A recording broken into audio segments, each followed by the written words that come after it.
yes anyway until 8 Saturday and Sunday yes till you drop DJ for brofo your mama call ya oh yama your mama call ya hey DJ for majimudi okroma Whoa, you may question of the dinner, so proudly brought to you by Amuzu P. Health Balmesana, Amuzu Adrono, infection of Tatashi, and Yena, Amuzu say, Yemisa, sir, is there a possibility of a comeback in either of these two games? Chelsea, Paris Saint-Germain, Man City, Real Madrid. Is there a possibility of a comeback in either of these two games? And who say be a match in the Emuba could come back Abayajmo be at the 3-goal deficit and a basa match anymore. Man City Kwaro Kwaje 3, Chelsea Kwaro Kwaje 5-2. Emuba could come back and assign and I'll see Huno Kabu. Well, Ghana fought Shewa Madrid Benji. Yes, Chelsea ever shot 3-0 within Pala, Chelsea 4 no so de abano muntieni pa Emmanuel and Quenin was saying none is possible tonight because Madrid is mad with PSG and so a PSG into more and so a very majesty. This is not on Madrid though fancy Madrid way was saying yeah woman so and no Adiaba Amnesty Junior Amnesty Junior Amnesty was City would do come back against Real Madrid because our boss and me okay. No, I had to about that GH say yes. Chelsea ever come back in a simple crowd. And also they about Maguire Junior say yes. Possible enemy come back a bit. One Pontage GH say no one can do it and away and so I do tell you Prince or also say which come back for City cheer. Francis City will lose by 3-1 and what by your Michael say there is no comeback at a senior was say Chelsea will win by 4-0 or draw Cosmos say a 2-1 and Madrid Eberson Shena just no comeback and some I don't know Labone Daniel Quadratos and such as a Maris and monitor the free our drop a year important one I was saying none of them and a bit me I come back and so Anna G way no comebacks today. Hello Madrid Angels and Kwa and I also then a message and also the buyer now Caboni Eddie free wasa Japa Caboni say ono chia say Madrid a bit me come back any anka say mopo crown to Tunkogupum Caboni wasa Japa no saying mopo to Tunkogupum when come back possible obi bisa say me da hen anam so and I'm a light call off maybe I can mind to me so generator and I'm saying me to define that but okay I'm 4 couple 4 you bet me if I'm from coach and I'm in Comray well BW46 38C B11 and here's 65 O's BW46 38F AE1 and here 13 O's BW46 38D 265 7 O's and a last code BW46 38D 6EC There's an electoral commission or no? Yes, 6EC. Matches no one saying. Dear me who say Chelsea be PSG now qualify. I know na me who inti dear me who Chelsea qualification. I was Stamford Bridge. Okay. Inti said the man for kana 2 no be first be last 3 goals here and Crowfoot. And I PSG what we say for fun and money as well one start there. Or Prana Ish and say the pep guy. You go play yeah you know night cries obo yesterday we will come back say now to be our feeling way footballer obebo and then me say feeling be different grind you watch out the blues one anyway okay whoa yeah kwa ba mo money gide mo ntere fi kan so betina fi so be di kan oni na so dance okay to so game we Classic was one measure 4. Yeah. First half no match 3 or 6 was only be so 4 1 kucha. So I didn't see so I check Chelsea 4 them saying I'm 44 point something os. I don't go 4-0. Now I say baby any that's what no one. Yeah, share home crying and they are very fine. Wontumi. Yes, some of where for so I tell mamu nti radio no. Mamu hati you. David Wontumi. Wontumi. You we PS4. You be pa na me time ko nti a. Okay. Ayin craft Alan family Kayo Beba. Kayo Beba. Yeah, Kayo Beba. Ofie nipa. Ya baba mo mutina de na mutre. China area. Me say, Samantha we nya jigu Stanford Bridge. And you try to say crow ni obi abeda because Chelsea for no said ye nim ye team no said ye na spirit. Spirit ni kasa no. And the Suma be form. I said no one name is Suma be fa. And I mean Valverde Kobo trick. Suma be form ne. Okay. Ko Palma munya botre. Say Francis won. Be form Mr. Rapture. And so for chief so before some call for me say nyame adom me say sorry no.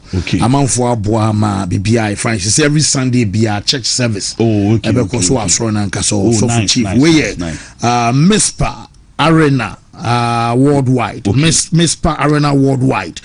This and every Sunday, our diplomatic service, 7 to 10:30 anopa. Our Kenya hospital, we do Kenya hospital. But I saw call a yes of chief or Obia to the call. Yeah, Reverend Joseph Osewusu General Overseer. Yes, I don't know, so for chief international. Hey, fantastic, so for the believe. So we'll be both. Believe. On the Chelsea for night. Munkubusa Napoli. Here you for come to us something. Ezo. Bridge no sunye. Wontumi 101.3. Bridge no sunye. Enya segbeto akra. Nti bibia ye di. Bia nka na kumanto ne yam. Na me eya adoma. Ye tinam na afi ya bo adwuma. Na me adoma anwumre nti about 10 whole corner de na ye jinamu sa komum sa de be chen ye ya ko kanche ni o ye de na ko si from den die ni agro ne wo na chesenwana de ko na ma no chesenaro pramano no ya the stories am I check for live with the show now for on said you know and some abesi akona Manchester Pina and also other crossing you know what say na ya former Manchester baba so nyame ya mo tena wo mo 4 games and some other trust no man no pay no say we nya time am on retire ntwumadi a ya for say Wontumi sports bite update no more no ya de no some other banner medical ya to them say early kick off am match I was say no some about a game abubakua ye fane say boro glim tamuna ekwa we na wo ko aye chesa velodie ho ana sport abubakua no wo mo som na club ye fane say no som aye boto ababadai say sport fo no so ntimi anya aye ne e kan say come back kama wo mo som qualified ya na ne since 1997 no ayare so boto ana babaye club akwa wo mo som no fi Norway asese no wo mo roman som akora fa no de ba ko say wo hwe aye Manchester na for and also ababa so wonim say apart from Arsenal at so many club ye for Liverpool and some other one on draw no wo me so ma kan na obi akwa we akwa J 3 goal difference and some other by as a boto wo mo transporting CP30 and a Chelsea equals 5-2 and also difference 3 ebiom no ye benya Man City so away wo mo some akwa J 3-0 so by na Chelsea City for no and aye Chelsea and a fake club ye for sport and omumi asani nyina no wo be some chancer near cancer remontada and no abeya juma ananse Paris Saint-Germain and Madrid and a for Porto wo mo some number to so qualify na ye can ko aye bobokua ye for some aye Arsenal almost a match no na ye the more na some American about tata na manager for some Mikel Arteta no when him say manager no ada so chosa wo mo ntimi mo and game and eba so no nyina no one risk essence baby ayedri Arsenal wo da so Champions League no mo wo da so FA Cup obi am no wo ko aye Carabao Cup final wo so wo ansana ni ye kan so Premier League na ye ka say no wo so abaso wo je etinya de say the Ghana Saber risk aye player Wontumi mo and na mo say the team news and some asibaya na ye de update ni na so dem no wo say Ateta so ya tukasa and a game eba so wo say wo so make aye better decisions and some our final third our junior person our some obukroti aye chances no more because obekaya wo first leg match and akoso and some our arena our kobasa bobo kwe fan say Leverkusen and some other the Gunners our drawing no one junior pass aye final third ho and anyama koye ama chesenam so wo some draw our some match na manadrino wo bo Emirates Ntina our set decisions aye kema our send them omototo nyama yesere be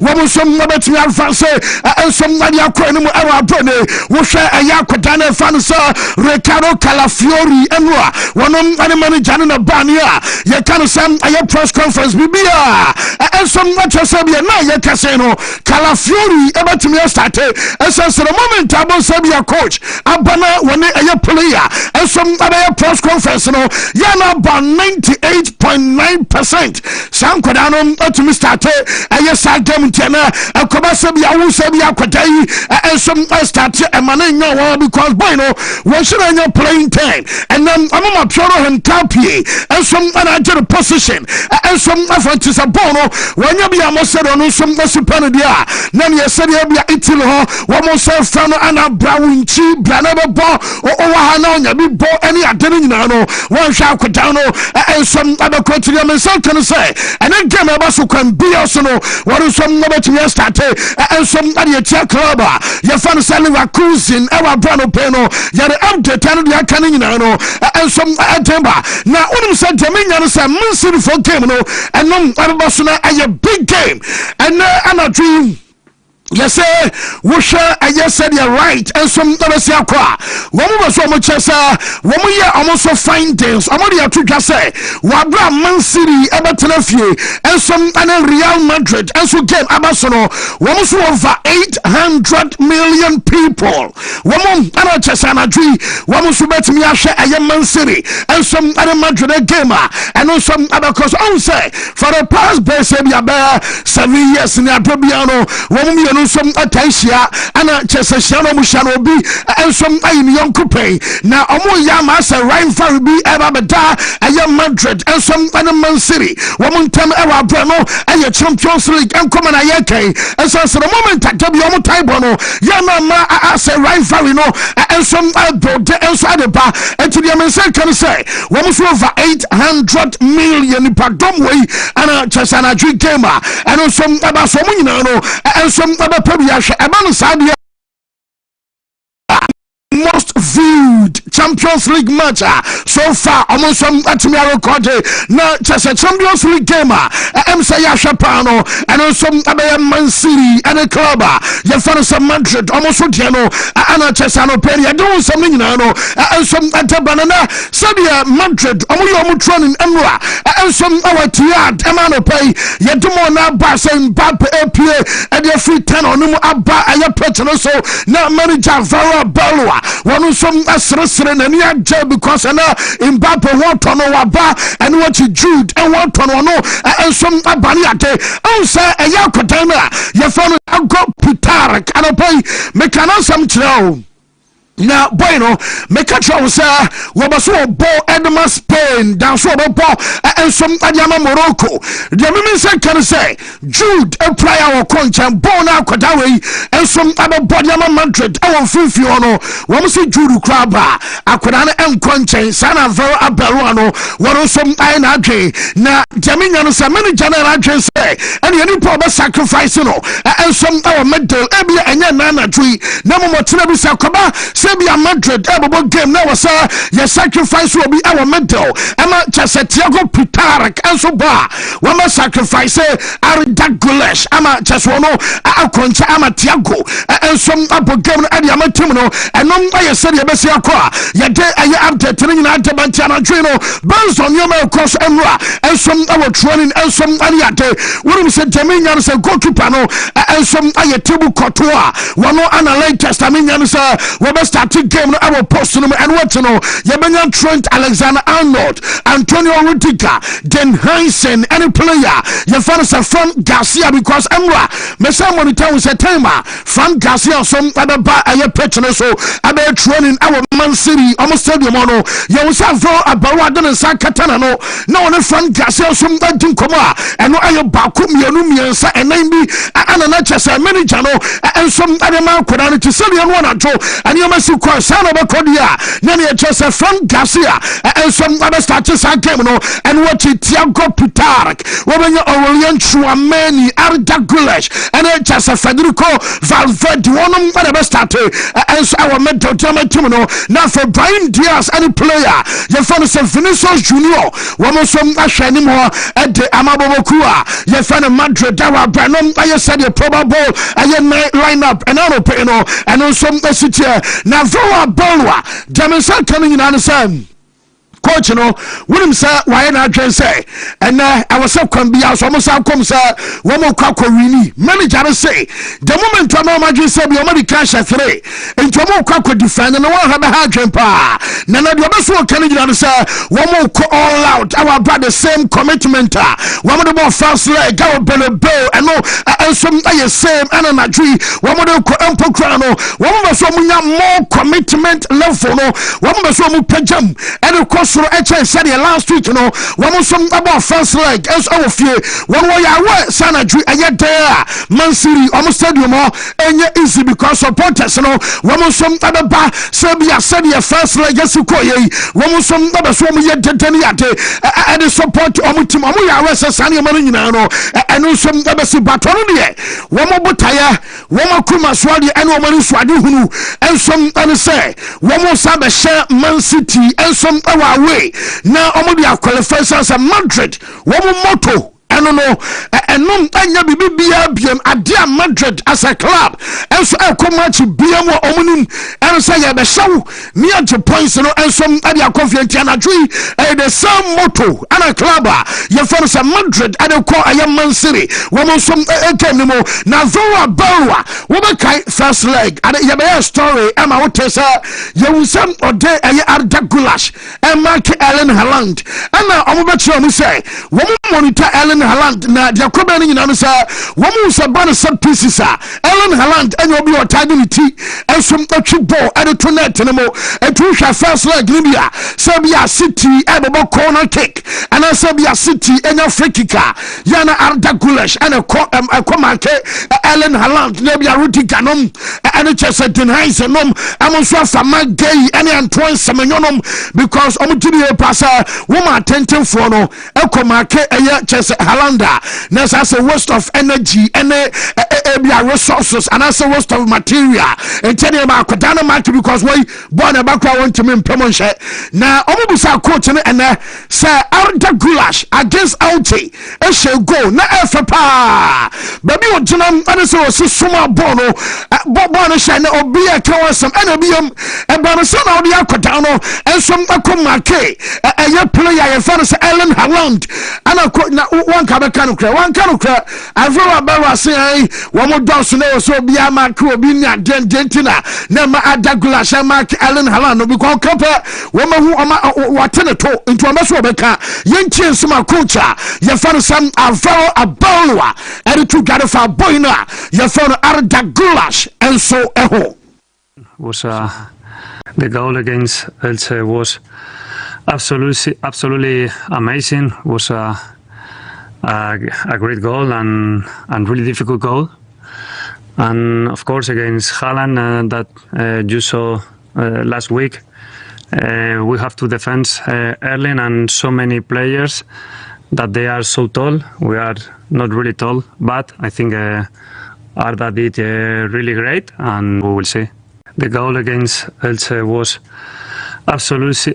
Some manager friend say Alvaro Abello and Otene Casanano Payate and latest and Jack Canino and some my for our show no just a manager no and some person be a key at Yama a young man city Bobo branding on Semino yet a man out of person our show no American at all a yet just say one player your fans Antonio Rudiga Amuniruna woman so bad a press conference now Rudiga ye what was some some no time enjoy Sabia Rudiga Marke Ellen Haaland the two babia Rudiga Dinity Asha Ellen Haaland Amotum one so you know our pano so one person by can Sabia be true or no any Haaland only no players and some more day San on Rudiga no crowd and I will be sa Ellen Haaland and Swa Haaland and some other catchers one super defender as well bully I say me use one who didn't be me no me no ne yeah chere akaso and our hopa now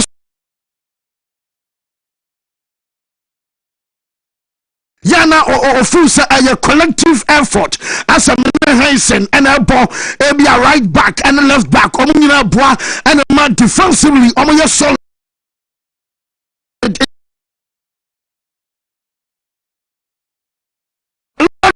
effort and I just some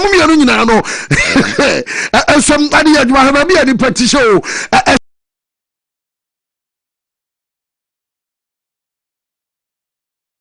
Kakadia phone Yinti Antonio Rudiga Quea one some fast a year no so no and some and Haaland no Yinti said a bunch of Rudiga a din como I don't think too deep about like things like this. Of course, for you it's numbers, but for me, because in the game when I remember against in the group stage. Players like Erling Haaland, first of all, it's a huge pleasure to play against this type of player because I like the physical battle. I want it, I need it, and the same as him. So it's always, and it's not only me. It's also like I think the other game, the first game against them, Dean Huijsen also did a great job.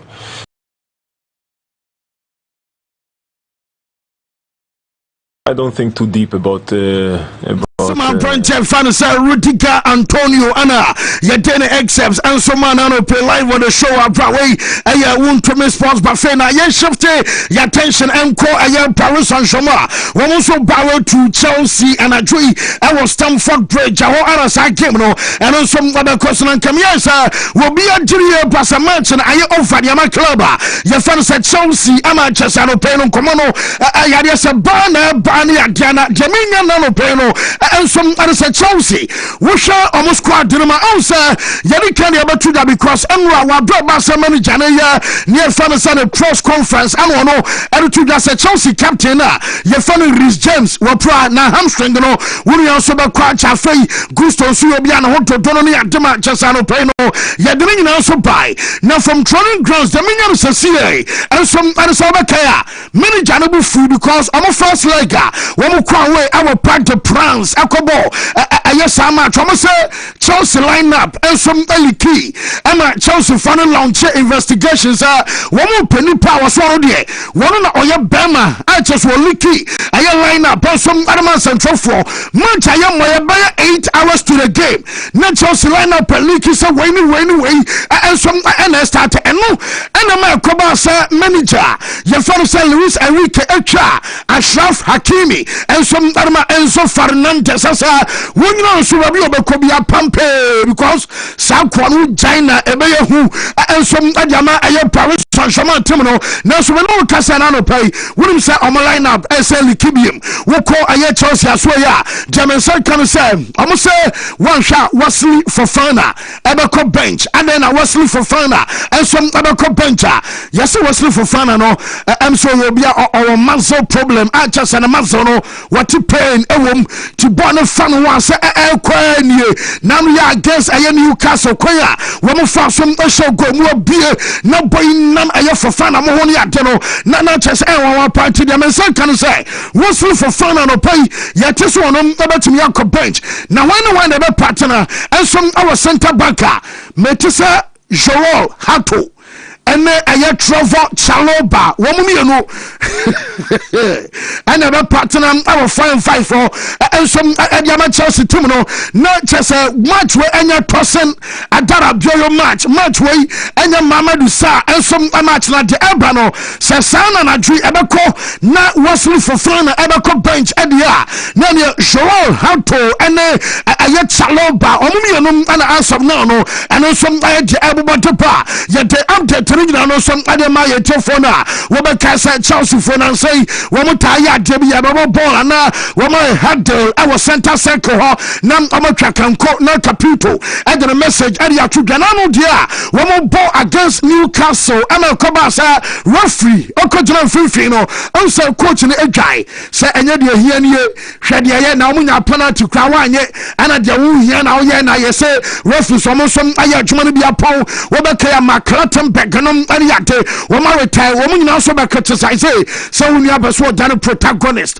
obeso wi so bia kana asem abeso dan the main character hano nanu kwanse referee ginam awsanka referee apie no ko gina ba befufo because okwan ye be possible la woni nyina center circle ntia hano wo pe dan awo Chelsea for say woma ya mase so omo ho ya ya shi entom be sanka bia sa ha doro kran no womu som ajai eno ayesiram di carry omo story ensom abana Dominion another player and some latest and some and say one of us much as opponent no who say a distraction at Yama club no just the last one come as a referee Bami Portieni Nelson and Kayokra na man chabas one come here sir will be on some aluzi I believe and akwadana for Joao Pedro say Chelsea ayabida womu shall Paris Saint-Germain 3-0 our club World Cup final eti enti wontumi nye we fana nyagidie we support our ba aye stadium nyagidie match we aye match amo besa mo hwe no mani abeje pa yentie Joao Pedro our brother dey say o gidie se on beti overtime aye sa tie we this week being like I said difficult for us, but we know our strength, you know the players here. We still believe we can do again because we show our power in the Club World Cup. We won 3-0 and tomorrow need to score 3 goals again. So yeah, I think the group believe, the coach believe. I think the fans should believe as well because it's gonna be a great game for everyone to watch. I think this week being like I said difficult for us, but we know our strength. Difficult no mama e bi piomo ashe 3-0 de tia Paris Saint-Germain just say ye kan kwan bi aso no wo mo som na betimi aye mamani coach ye from say Liam Rossini or na ye tia Rossini at the because and we catch us encrophobia say wo mo be protest wo mo group no ye from not a project na just a project na aye Chelsea USS kafo yi eso mo ye dia ma club na nya no credit say aye project bi na mo ye ready at tompa na omujiri ba se ntwaye omubusa manager because yes na no yakoba se supporters ni bi any Chelsea hierarchy because here you know and perform say woman build one of the best team for the future no some enchakra be at the next best 2-3 years bedu ba bi no won kasa bi at Chelsea and nay woman some adwuma na so tomo build the best and so training busa coach ni say wutidi and also jidinti and a man wohono na omunyina beso om stay for the long term na okoso ye adwuma no and some element Chelsea mom wonu obi a woni abotire on to me 2 years here your project inti wokobo match no lose trophies wo na fa ho na ko hwe dabi yenya no sakra to no de ina so match asa your project long term nyina no what's up titles ache Liam Rossini ekasai. Yeah, I do. I think it's really difficult because you want to be successful in the now. I want to be successful right now, as everybody does. But at the same time, you have to plan for the future. There is an idea for this club to be successful in the long term for a long time, not just for 1 year, but to have consistent success. And if you want to build something, you need to make sure the foundation is there and then the results follow. I know the plans. I'm excited by the plans. I'm excited to be a part of it. And I'm very excited by players like Zhao joining the club at the age that they're at. I'm looking forward to a long period of working with them and making sure we get the success that this club deserves. Yeah, I do. Yes, I know a kakra free manager and so the back up for your coach here. We let me a join him fear brutal. Say your chami as a chami tenento or therefore say masa and what brutal. Say yen casa pass bro masa. Coach here. Chami casio na what brutal anti obani. Dia can some man you ma reflect you no kwali here. What must be call ya no now into masa no many we are singing and I Julian can make us a 4-0 now so coach na dem team mamu so yet but mama von tago so your science teacher ne o your biology one ni bi answer obi class o yeah chiame o to be call kasa so na no time for mo bonim kasa brutal anti champion coach no wo dia kan no na mama Paris Saint-Germain team ne na mama Enzo Jana me di kasa wo mu twa Hakim say under the police na on policy aye chese Enzo obeki first leg no sa yesi line up poliki ya manager for sa Luis Enrique aye say omotaye na hwade obeki a omoye bi 2024 match na 5th match obeki ya Dembele wo mo Real Sociedad again bi ana hona manager na yesi sanete bia ene Dembele free aye ntenten wa on say I on the left and also on the right na Dembele mabo as a false nine omo se ho ene Real Sociedad and so and Paris Saint-Germain no more so the anymore and later the same year 16th April 2024 obakaya na aye Barcelona ewofie against Paris Saint-Germain will be as match ni mo do kaisa wo mu sam Ronald Araujo ono na also mo target no na look at the weakest link and some was at no more na Araujo Araujo omo man di red card obakaya ho and Araujo ko di red card I can't go to one akoye post match o cause I baby a drew bobby our bobo and experience say yankoye say alfani red card yes sir what break team na say one abasa for so one who can some of quantum crown muja a gundu and quaning na a plan manager from San Enrique and some other diamante no wonder so mucha Ashraf Hakimi and some ama Enzo Fernandez I was a first leg our brand so am sana jukwambia sonioma and some other sisi na jamini na no player you found Osman Dembele when we said Dembele was Chelsea a big club na I was a PH a serious answer woman son kwada wo sa na so the 3-0 advantage and a bar woman sabe ein Wani a qualifying Grofoi, Wontumi Shaba Kunan Kamasoma Shemiano, when he bettina 3-0 na fee as a pressure, but down so any adore say I was so serious. I want a tree, woman some amateur Emra, and Centrally Bakubisa player and I'm trying to say, whoa, Yatisa contract and send some Aquabi beyond and the piano, Robert saying, and I saw the call, and was one on to me Yano, because I know no and negotiate and agent Juma Sabio Beste no calling agent and I but Jamaican say Paris Saint-Germain for say so it's gonna be almost sorry because we are sitting here. Bibi abetim yes, almost sorry. Now almost say be a buying agent abase. What was sorry Dembele ekwa. One more replacement. I Harry Kane our born ball and some adama aya Bamunchen sir.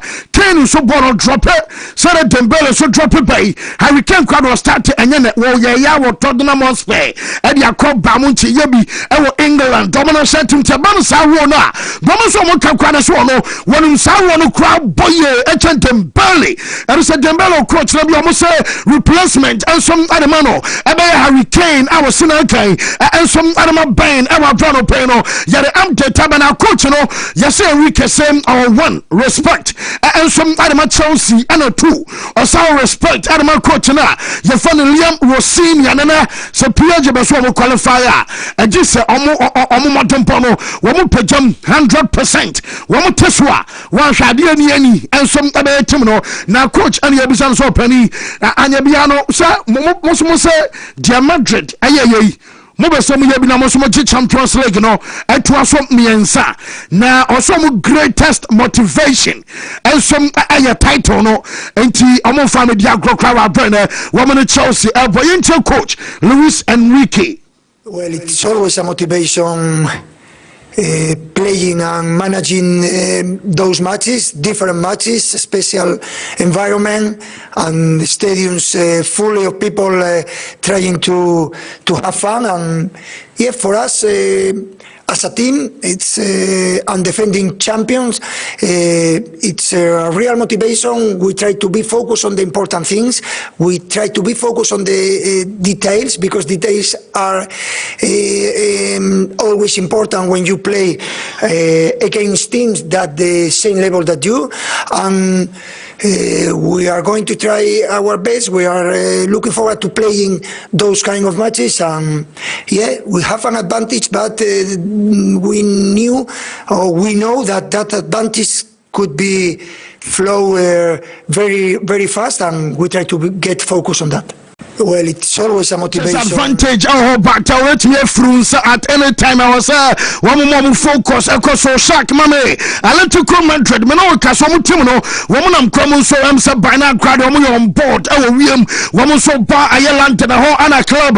Your fellas I let you come Madrid. So I was yabano. Not many janon like it and a bag of flow. I team bus. I'm on connected call airport. Any at the moment 10 years Simeone no and then quadano more bar a yes person. I'm here more. And I just almost came no, and on some other muscle, Menocas Barcelona, woman so prepare for China, Duma, woman in Newcastle, and came our Sabasano Peno, report to me, and say, many general press conference, I was a Barcelona, woman said, Pau Kubarsi, on the Alcadano, and some other bar, not just a many general Karakra, now Kudano Swaka, just a press conference, no, woman some other, now one reporter, I had the new president elect, Yamiama 1st of July na chaso no one be sanduna si akunya no so panini din komo na oda so na TV station to another TV station din komo no say hwa sa announcement na mo twen se bia Hansen Flick why standing a contract until 2028 no enche bia ebeba ayampa open no why stand na enche bia mo the announcement ebeba no kwa die won so the focus kese pa ba ko and so no Laporta ebe so why stand owura fa no sa ayedeko because deko na where sporting director and coach no one combination FPA and it's a worst and coach no anya ma sporting director coach no kwa obedwa because an omumi anuka into no so random say enche bia no wo ba bia adiama ko aye sporting director ye fa no deko na opani no ensom abeso chesa djuma de one ba koso bo djuma ama club no ensom akoso agina na so awa bra no aye kakra from so depa ye de wonsam nyina no edema ye tofo obekai akwadana ye from Shaquille Van Persie wono ana ne papa ene Van Persie no na akwadana mpese ye want to twase na kuma so de kese pa ba ko shawa kanya nkwadana no mo so TV studio din komo na o se na kuma so de kese pa ba ko no se wono so abeko Premier League ni mo na Premier League ni mo no enye team bia keke no be so bo se bia Premier League nti na bia wo de ho teme da ase abra team bia na ho koda bi do ba so kan nyina no se wono so epetima omoye kukudam ewo Premier League no se da be ya se ne papa ekwatwa ne din ewo Premier League no no wono so ebetimi aya bie ana another koda ba ko so Funny Keys Smith wonim sa boy na ono so nie wo obi a Madrid fon apan pe obaka ya se ana Madrid eni obi obo 6 ana Tony Cruz ko ye woman you obi afam obaka koda we ya linkin sa se ono ebia AZ Alkmaar ewo Netherlands Madrid abaton Edinburgh a host of clubs our major Europe almost so pa koda no na Keys Smith say one of the La Liga no na fepa La Liga no ana obeso obo because obi awia de a person wo pa wia pa na UK wey Manchester we da bia nso to a chesa wo bom na wo bobo kwa wo fili wono opa wia into no de obepa sanke bi obenya La Liga no so akwakobo tena bi na chesa akora na kika ne ko aye Madrid links ne a chesa no pe no ya sa update no nyina no enso ama ye to for wo show no onim say enwa me catch say Bamunchen womo goalkeepers nyina pra na omosen koda no Prescott no ana chese bia nyame armo tno be dam onim say ye wo say shockingly anumra no one more posti sir Jonas Epic training goalkeeper bako but anopadi can say when you're training and what there now so you can say no and you confirmed Sabia Jonas best ever ball Atalanta game no ochina and Sabia Omontinano yaba monitor kudani a train said a Vincent company and some other press conference no and some other babamunchu kwaya bia amfa Nicholas Jackson was a red card na striker would do red card say kwadem say me hu bi da o Chelsea team you be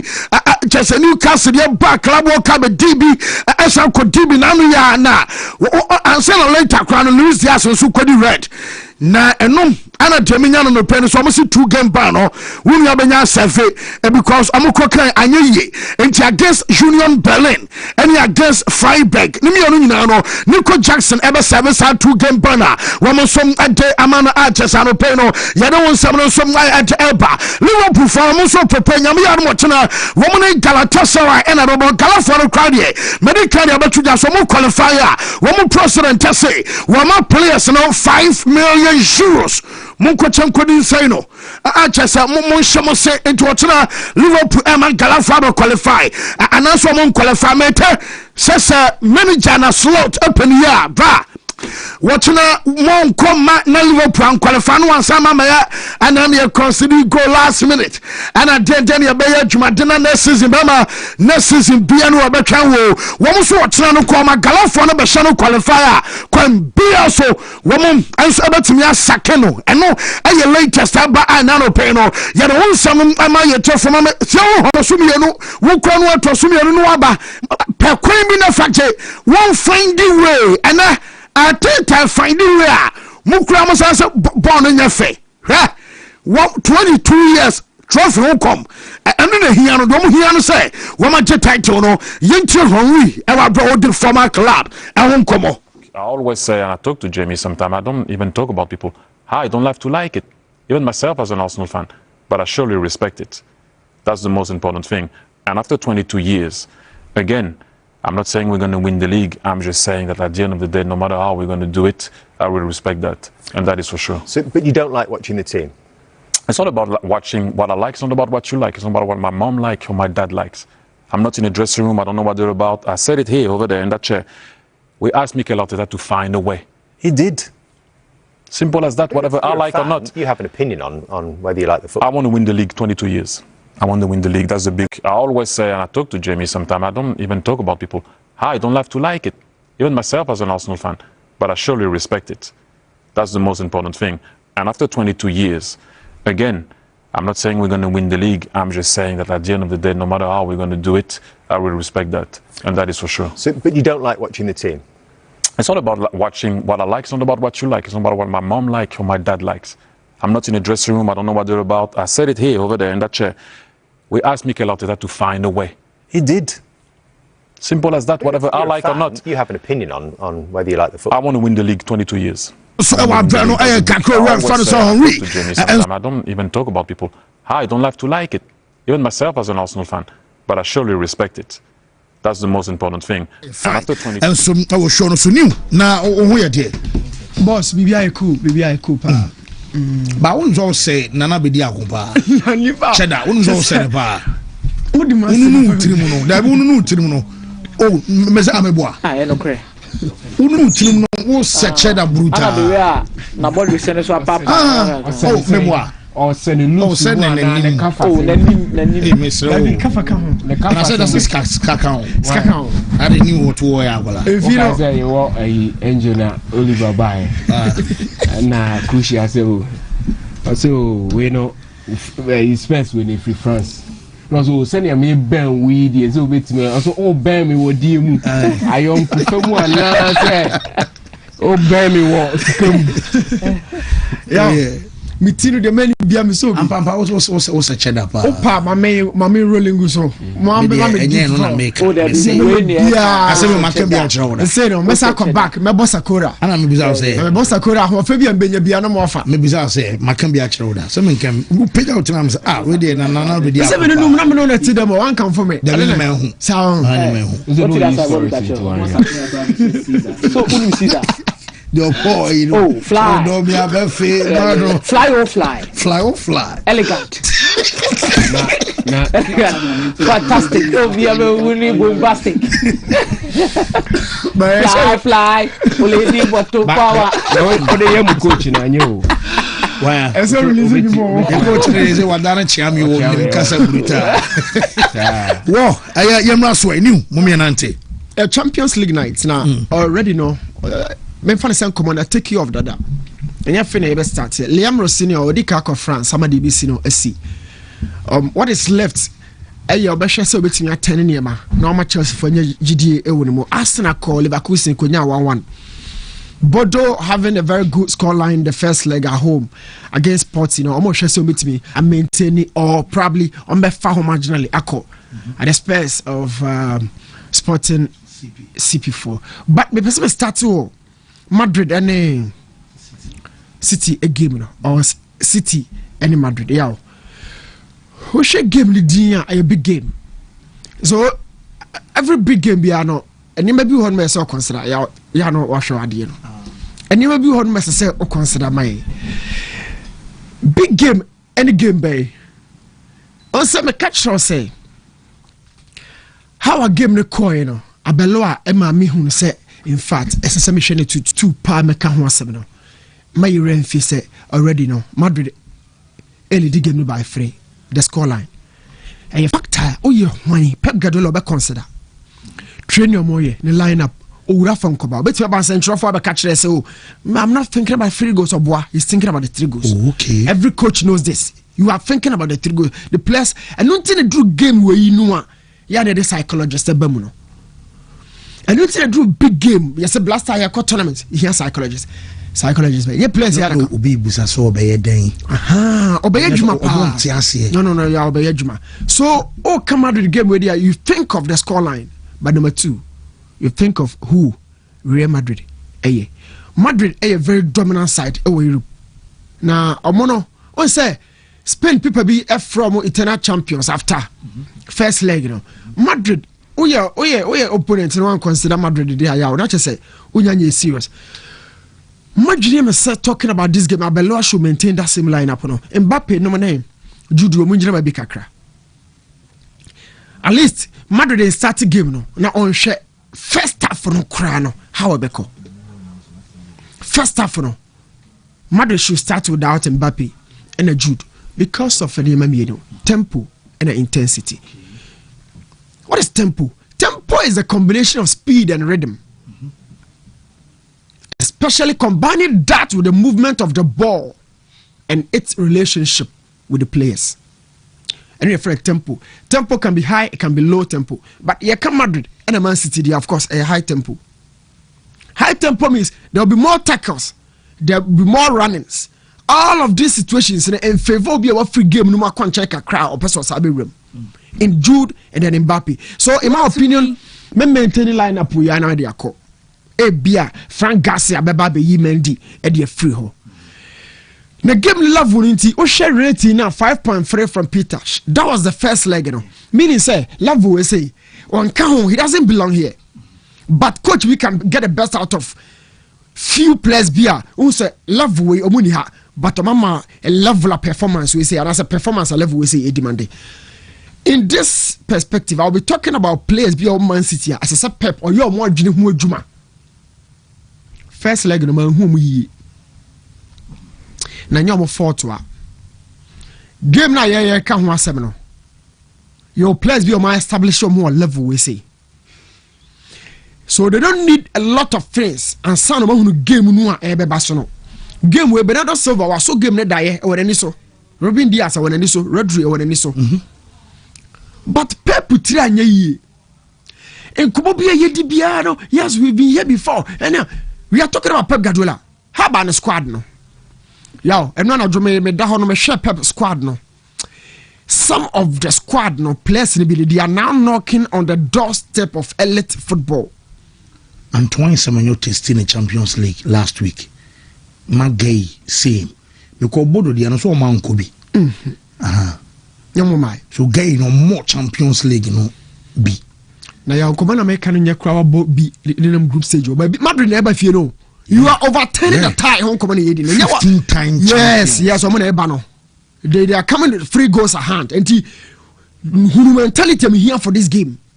It's about last 3-4 years old in my career. I'm about Champions League 2 games. No, this level has changed. I was so power. Yenti Bernardo Silva kakra come on yes. And then you understand him say, love na you wanna. Yo, you don't just come into the game say, oh, me bomber pepunti necessary. Bernardo Silva is speaking from experience. Listen to this. In the league, the best team wins 95% of the time.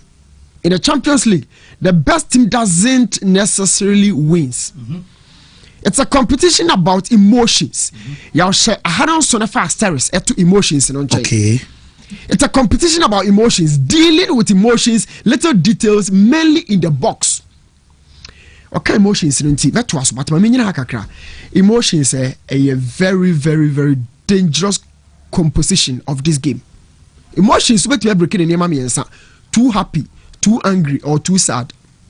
Too happy, too angry, or too sad. Where your friend emotions. You shall go now, Crofano Bobo go no, then I'm waiting and Channel Crofana Sabesha Quacam. So everything for Mokotra cannot hear Arsenal and Arsenal for the Frococan. Bernardo Silva Casaba little emotions. Nipa ba kwa me respecting we ase amenya nanka ne moja kakra me mu otimi control emotion mo mani je aye Ancelotti. Okay. Ani ji mo areho mo or you still person. Me nim ne kokko mo ani ji eni tibiri bi mu se siga abona no no. E ho ne ma me hu se no he's the type wa ogadane vacation na wa ye adwuma later no na ko celebrity. He doesn't really celebrate little wins. Ancelotti no. Enti wo hwe no a Okaila no Scaloni. Argentina World Cup. Yeah. And our Alejandro Sabella, 2014 World Cup. He go a chance be. Go to a okay. He go bob on the fast no. Alejandro Sabella. No opportunity. A cadet not here. But opportunity be yaw. This is it. It's opportunity. I agree with you. But for compare where emotions. He go in a coup papa no. Where he going to me trash you. Yeah. Because you go mo sending them Argentina into me anje World Cup na ko extra time no. Messi mo ye dwuma na ma go ma no ma ba to agu. Nti ha no de be too sad, too angry. Chance in any too sad. But 2022 I don't know more sleep papa. 20 I said that for. He going. Papa ultimate control emotions. So I'm gonna pay. They are to me and I pay no. I am dying inside. I can't be still. Wontumi. Bernardo Silva is telling the teammates ni be say game na ye kobo it's about controlling the emotions. 2022 Lionel Scaloni also experience while immature say Sabella bebre but throughout Argentina World Cup ni na ya one celebrity back okra oni all the penalties ojina touch la hodi ase bibia ha no wi ase asenya no kwa na ye World Cup coach Adomadu final no. The guy was still this is emotional control. And Bernardo Silva is talking about this. So when you experience obin ka bibin cho ye coach you go through certain process. How do you control yourself in that moment of the game? Especially say Madrid the bano be first goal. See Madrid the bano be first goal. Oba kan u trim say abaya 4 goals. How do you come back? I have 4 rank kulu 4 goals. Kulu 4 goals. Do baby I never finish was in our 4 goals. Not the star nature 4 goals. O take o tia 15 and I say what tia. Two opponents ni play and it me bizarre. O carry 15. Yes. Bernardo Silva is telling the world where the game has to be played. It is semenyo mo dia wunyan du soro. Maguire wunyan du soro. So I feel say Pep Guardiola would really have to come all out. Na game we no a Gia for Gia. Madrid be defending a heart out. And then Pep Guardiola also be all out. Now, last time at Madrid a progressive such circumstance Madrid ne ball 1-1 Man City a far washes for goals no. Pep ball formation be me pasa Shadrack the man dem be see game we so na me cut Chelsea so quickly. Okay. Madrid call for possession. And Man City nyano. Na Pep line up no sesa nsa. Okay last week no about 4-1 3-2. 4-1 3-2. Free no Okay, I don't know. Me ma dwene am sama for ka oh already left back no boy no ni nyina wo ho.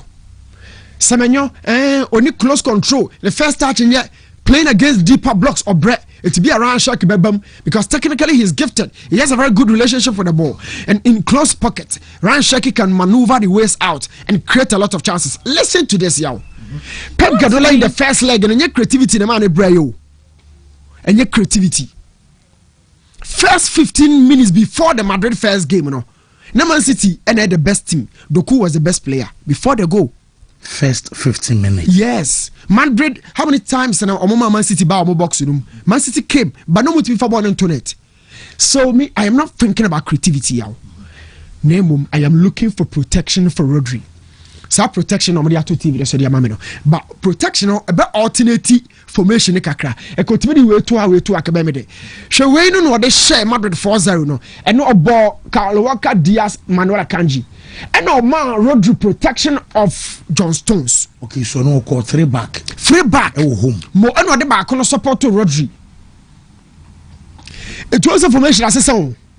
Do the ball back already a 3-2-4-1 and I done it no 3-1-4-1 okay 4-1-3-2 it is as a one striker no back no last week there were 2 strikers okay last week about lone pivot but they all share Madrid the 4 no or the John Stones augmented Rodri yes as double pivot because Buffy no way no Mempesa obeje yes you want to outturn a score line but okono all out Madrid tisinechi 1 goal per ya wie so I want protection for Rodri nanka in my opinion because that protection American it could probably I will be talking about 4-2-3-1 or 3-2 1 na game ready papa yaw the man ya dey say me who say Madrid can go for 90 minutes or Abraham for ball on it. So 3 goals with 4 goals with no share when there. Cruz and a Modric and a disappointing no. We know. O me no some first game no okay ya Ancelotti. O you me no free game no first. O Gina so high intensity. Now look, Bernardo Silva, Kevin De Bruyne, Gundogan, Grealish, and then Haaland. Double number 10s, a hybrid. I'm meeting us about 8-8 in Gundogan and Kevin De Bruyne.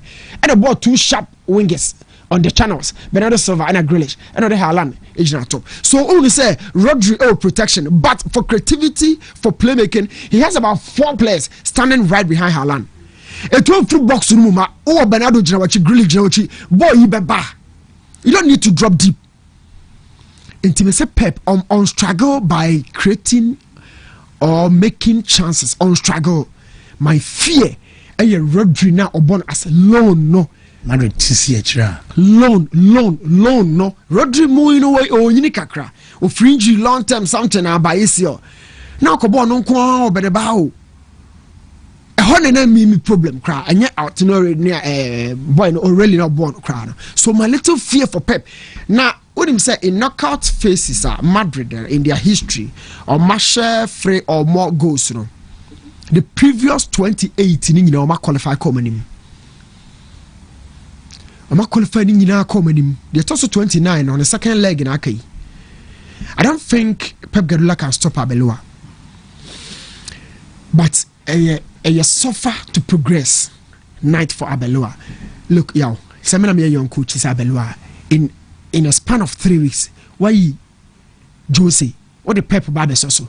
What more encouragement or motivation do you need as a coach? Nyanko Paul born at this point. For Pep was so frustrated. Pep, don't open the game. Don't open the game. They will come. You have more spaces. Hit them wide and direct. Be efficient in the final third. Madrid said no matter what Madrid be go. Pep can defend with a clean sheet. Wontumi attack all out. Madrid be go. Chelsea any PSG no. A belief and strategy. Bet me as a home because camera now for be a phone number found. To bet me as a home be a belief and strategy. But belief no offense no strategy no Liam Rossini ho. open your GD among to press before you fashion who cry we are singing na strategy in the war William Rossinia William Rossinia ho a big mountain for the guy to climb.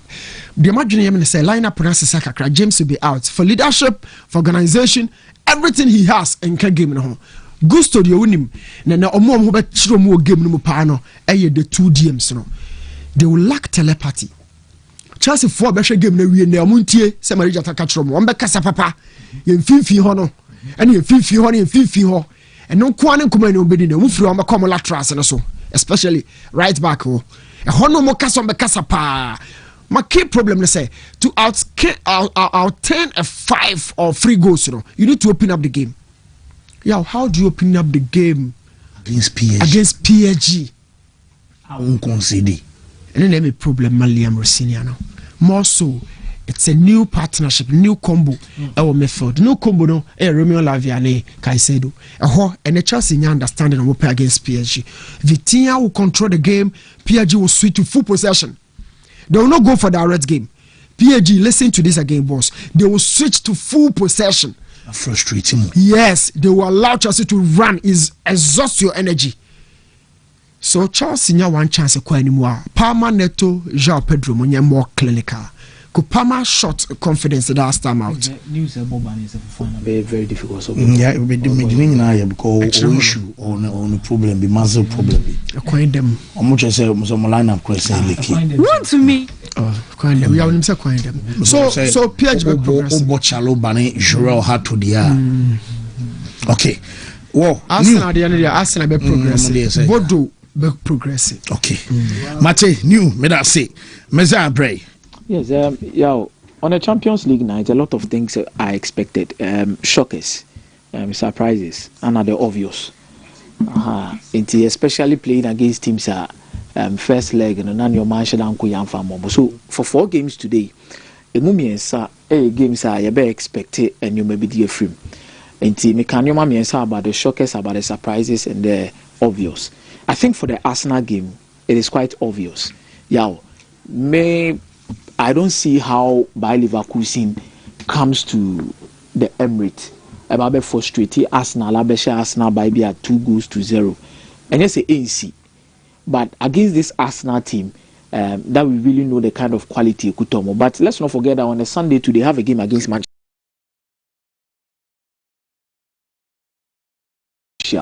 And how because almost a city so intimate and a lot of changes.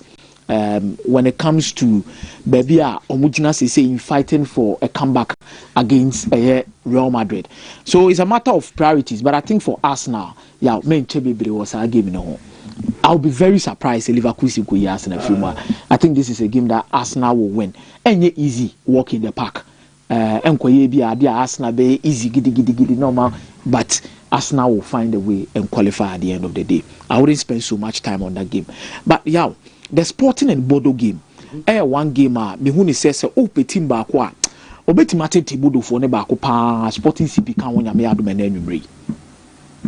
They may not qualify, but I think Bodo will have a very tough environment to play in. Also, Omako Atletico Madrid, the atmosphere agreed. Omako Estadio de Giuseppe Meazza, atmosphere agreed. But I think for the Portuguese, it brings a different kind of thing. And Obestedi Sporting CP team ni pana ya almost goes ba. And this is not something that you can take it away from them. For qualification, I think Bodo will have a run. But I say Bodo benya run of BBT say the Shakanufi year in 2011, Monaco year in 2017. Overhead the likes of FC Porto the Champions League, but won't even find the Champions League. But I think they will qualify ahead of Sporting CP. Sporting CP will try. There's nothing to keep Bodo quiet in this particular game, especially looking at Kasper Hogg. Fantastic player by all standard. So I player I don't know what's Martino Di Garfini power Norway national team name because they born basic untouchable baby. No twist and turns. Just pure efficiency. Some few weeks ago now, Mechiriba boy and friend said Bodo for maybe I won't show ma Obeka say Omonim Bonibo. No boss I Kasper Hogg didn't say the be or she go. No, say I show my 10.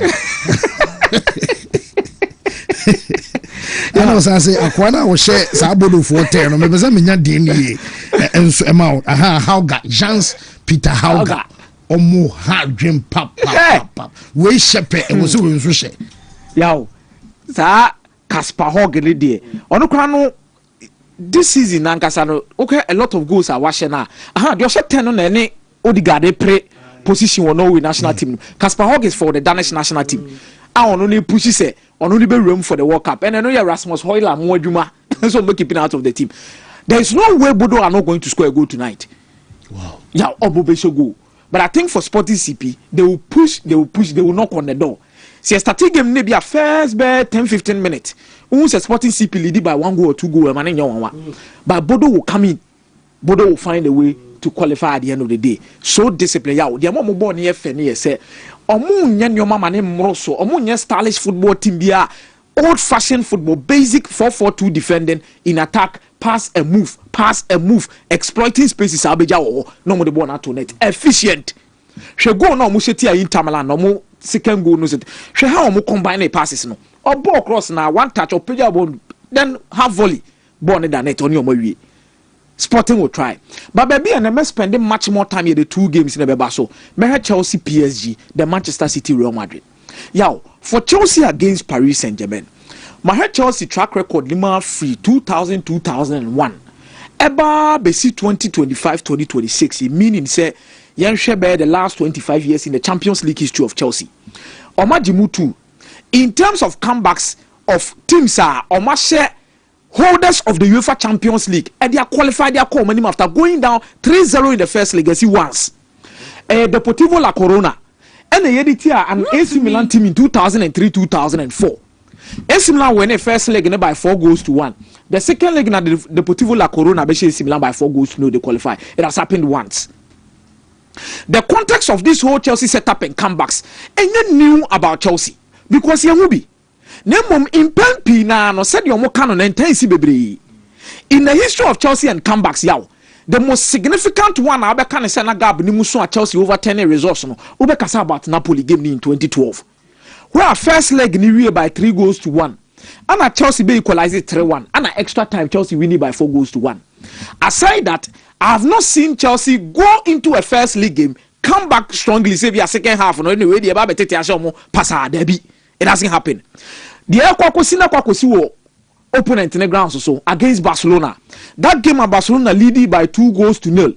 Chelsea Konya red card John Terry 2012 na Fernando Torres, Ramirez, Ebo Modema game ni wie. Then over had a final against Bayern Munich, dominated by FC Bayern Munich 1-0. Did they drop at the latter end in the tier 3? This is a club that is known to do the unthinkable. And you're surprising, so meet me. But yo, the historic path of Chelsea in this Champions League makes it quite difficult for them to overturn the results and qualify against Paris Saint-Germain. And the reason why I'm speaking about this, one, the historical background of this particular game. Number two, the factual analysis of this game. I had the statistics in the in the last 5 games at Paris Saint-Germain about their English size. Yow, omu lusu ba kokra. Oma bahwa be yi Aston Villa film. Oma bahwa be yi Liverpool the oma film. Oma bahwa be yi Arsenal the oma film in the Champions League. So, enya grounds are omo ba omo bre. O petim ba kwa Chelsea suffer against them power Bayern Munich film in the Champions League. And the next one is Paris Saint-Germain. In the last 5 games against Paris Saint-Germain in the Champions League, Chelsea intimidated Paris Saint-Germain fanning free and share difficult task for Chelsea. So statistically, there are 2 things that I'm basing it on that I feel that it will be very difficult for Chelsea to qualify. The Champions League miracles, it can happen.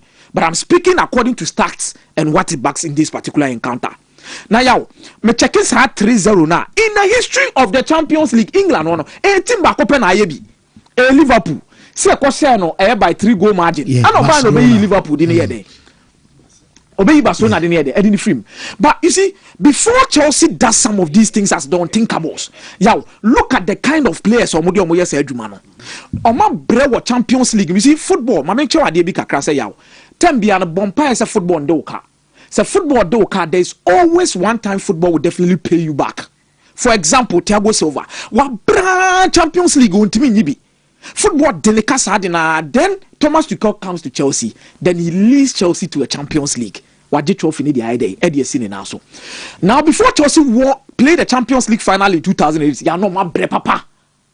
Omo bo semi-final 2002 2003 more baby omo ba no ma be bra to ma semi-final round of 16 omo bo final in 2008. Let's not forget that the same crop of players omo bo final in 2008 na football reward omo in 2012. John Terry, Frank Lampard, Didier Drogba. Yeah. So if you own football, they will get to a time it needs to pay you back. I ask myself, say, within the Chelsea starting 11, we move one pound of football, then it was a football triana kenana dri. It was a lack ABC so and man Danish Brenne de match Chelsea. These are the questions I'm asking. Do you think this crop of players are good enough to do a comeback?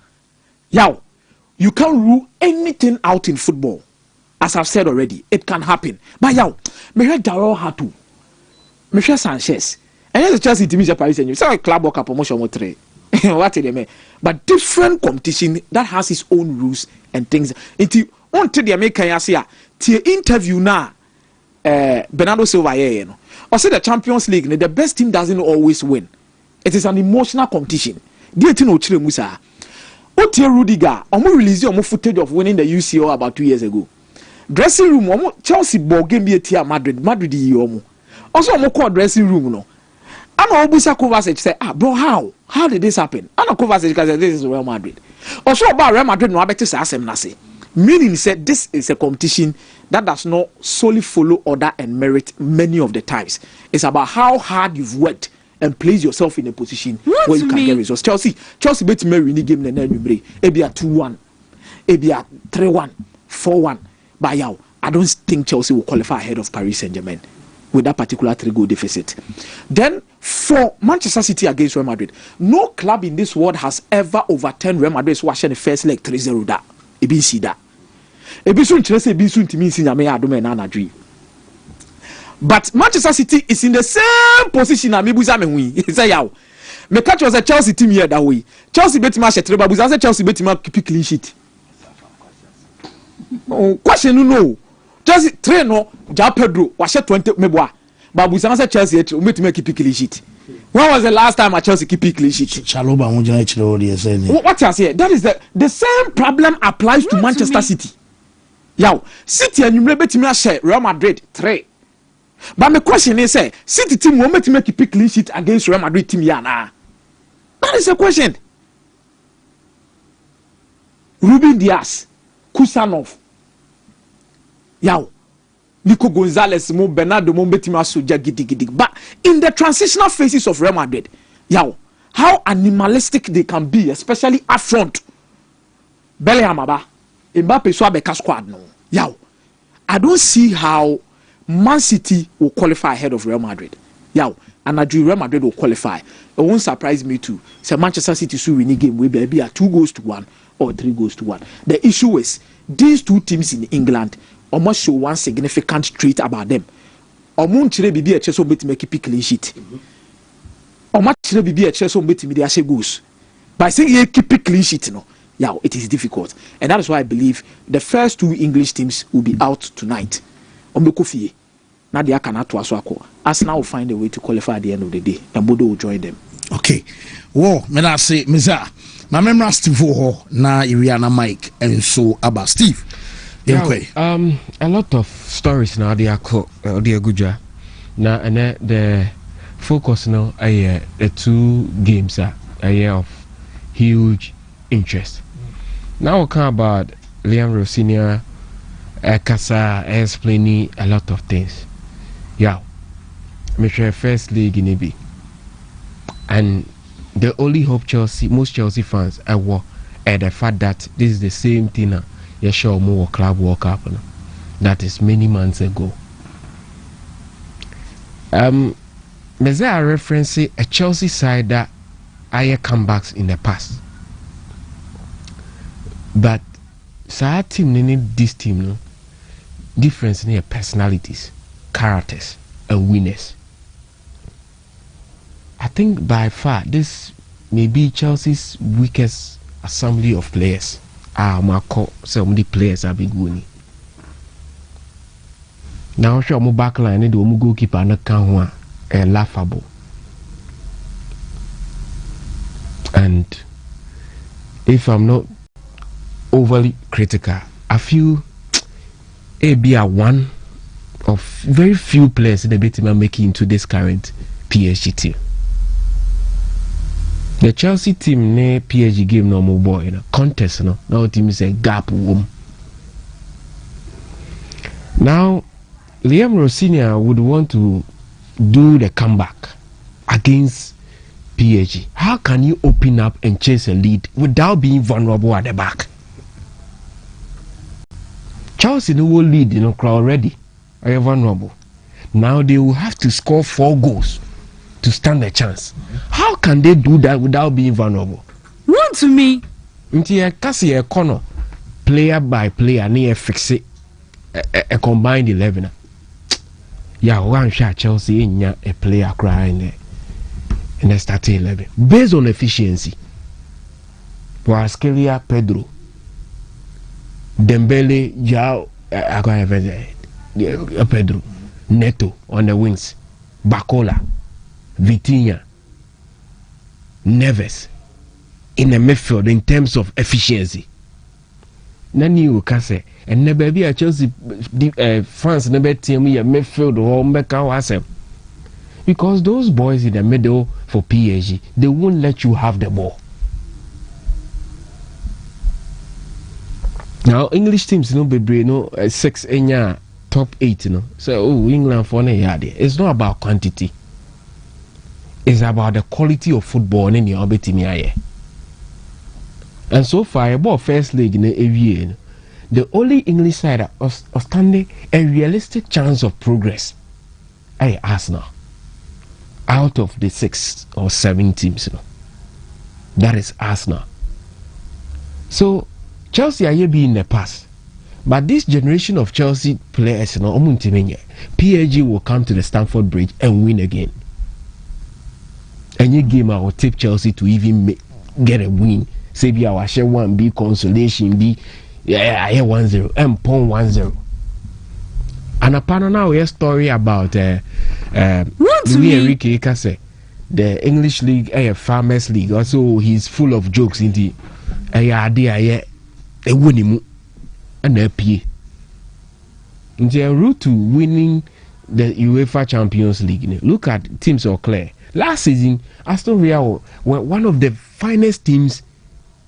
Last season. Now, the glorious opportunity say, by that chance, na Marco assist you said the last minute. Liverpool ni PSG ball. By far the toughest game of PSG ball last season was facing Liverpool. First leg, second leg, 1-0 each, and then penalty shootout. And almost twice so Ekoji. So about the very wrong time for Chelsea. Chelsea our history be say why be that against Napoli, against PSG, or my be that. But the reality now is that Chelsea any what it takes to face PSG. I think the PSG are building on do the levels that Chelsea are attaining in the UEFA Champions League discussion and also in Europe. But in playing there, I think they are miles apart. They are coming with an experienced manager. Players with a desire to continue and win the competition, see a bit defending. Into yes, we started from goalkeeper. I don't think Kukuera never started ahead of Nuno Mendes at the left back position. Gusto Nadia or Pacho knows why consistent for PSG. Into for fun another way, Hato, another way. Me who signing a Chelsea a year in its history.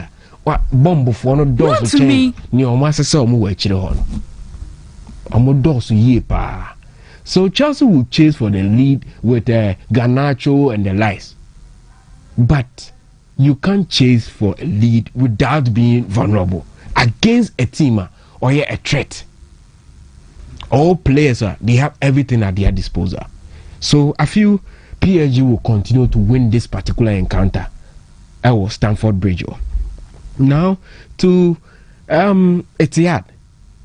I feel and you maybe we are Guardiola Kakra. He was somehow in a dilemma. Or share weekend result when you're against West Ham and let's say young corner full force our ha now say how should we approach 3 demanding games in few days. Okoluzi at Benabao and Oba home. Na aba realistically, a DM no beat me a chasey. If I was his advisor and come at and say he should forgo the Champions League and focus on getting the 3 points against West Ham United because of a meeting with Arsenal. He has a chance of still chasing for the English Premiership. But Madrid in 28 games in the UEFA Champions League, so I take it 3 or more.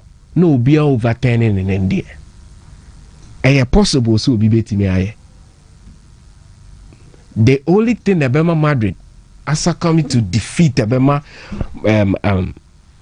Man City Abemu, the fact that he would want to change so many things over the team, because this is not a game for Bellingham and then Mbappe at this point.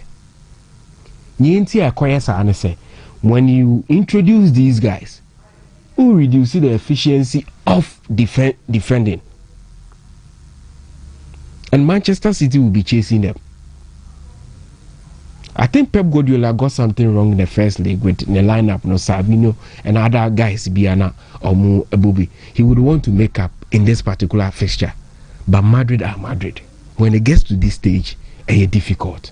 So, Manchester City better try. At least they will get a goal in this particular fixture. But say, Omuyi Real Madrid the Freeman, mean Shada Nitsa feeling. Arsenal's game against Leverkusen, that will be a contest. That is how I feel. So, Leverkusen last 5 games, I'm saying Bakupe no more winning. But so we be sure Mono's wedding. I want a Freiburg ball 3-3, and then we Bayern. So this will be a contest tonight. I would want to see the game as such. Say Arsenal better than it. But I feel that Leverkusen, for strange reasons, about my Arsenal game. Because this is the period that Arsenal negotiate here. Almost using a lot of energy. It is a Leverkusen. It means starting game not very well. Nyagoa. It will be a contest at the Emirates. But I still feel say Arsenal will be the team or be progressing. For Sporting and Bodo Glimt, yeah, a done deal.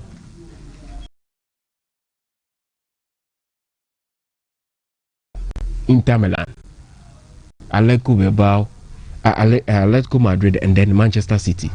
Men fan say a Cinderella story. There are a lot of leaf letter. I will hope for them to continue writing their story. So I feel Bodo Glimt, Ebema Sporting, a very good and a tough game. And don't be surprised if they take the lead and then you break. They are a team made for this competition. Both teams in the weekend both game or more rested for this particular game.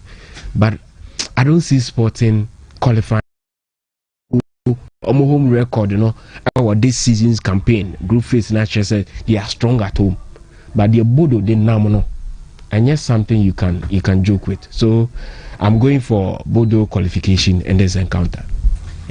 Well, Mate, Madam Munina Masi, T, and I dream 4 matches and a bebaso, Yamian Motana, na the other 4, and so Abaso saying, and our qualification, so ABC, our corner in Ogdazi, or say home or away, and over 2.5 in all the UEFA Champions League games today. Booking code no Momo Monya na fe, Monso Monshishamodie, and so Eufie, Nediano, and so, and no, yes, yeah, Basona, Yababetua, so a day, a free. I remember my 3p anyway, 3p area na Yabania Babetua, so, and so Eufie, Minia Basa, where dear. Okay, in Kume. Medasi, Mammy Chetty for Nyashrefonia and a pay. A 3p garlic mixture, a free pure natural health, garlic ecrogenia diet, Juni and Funky and Giant Fence, Sobian Fremo, and Untimwa Hodeno Ajan and Naso, a yen tinim acumem na mojemu juma, o shame utieme, or ya debi wontinim wakoma no mojenime drama comfort the amount sebebow, a 3p garlic mixture. A buana boosting meal system ne the amount, and unti ya di intime men wa brawa fa edupe bi, wunyan to be a pharmacy shop be a ben wono, Boremusisi agye de ene abusua ne nyina nche nom emu rent ne no be ahodo nyi fi ne keka wa bia emfiri mu na mogya di afusane woni padua ne mu apom de mapa wo hia no wonso wonsa atimi aka bi ene ye hwe hypertension ya de a friend say high blood pressure eku nipa edi bebre no ana esene ansa na no ma memfa doctor number entudwa o hwe me o tie me wo ya de no etete wa pesa wankasa fre doctor ne ne twetwe nkomo na achi mu kire no wa ye krado Francis na onye so onche okwan ya wode efa so number no 0248 92 88 0248 92 senior daya na meka no moja edi afrisane we ni paduam na yade amfaso kese ewo so wakoye ni pei esesa bibia wontini ne wono be ahodo na moja no efem no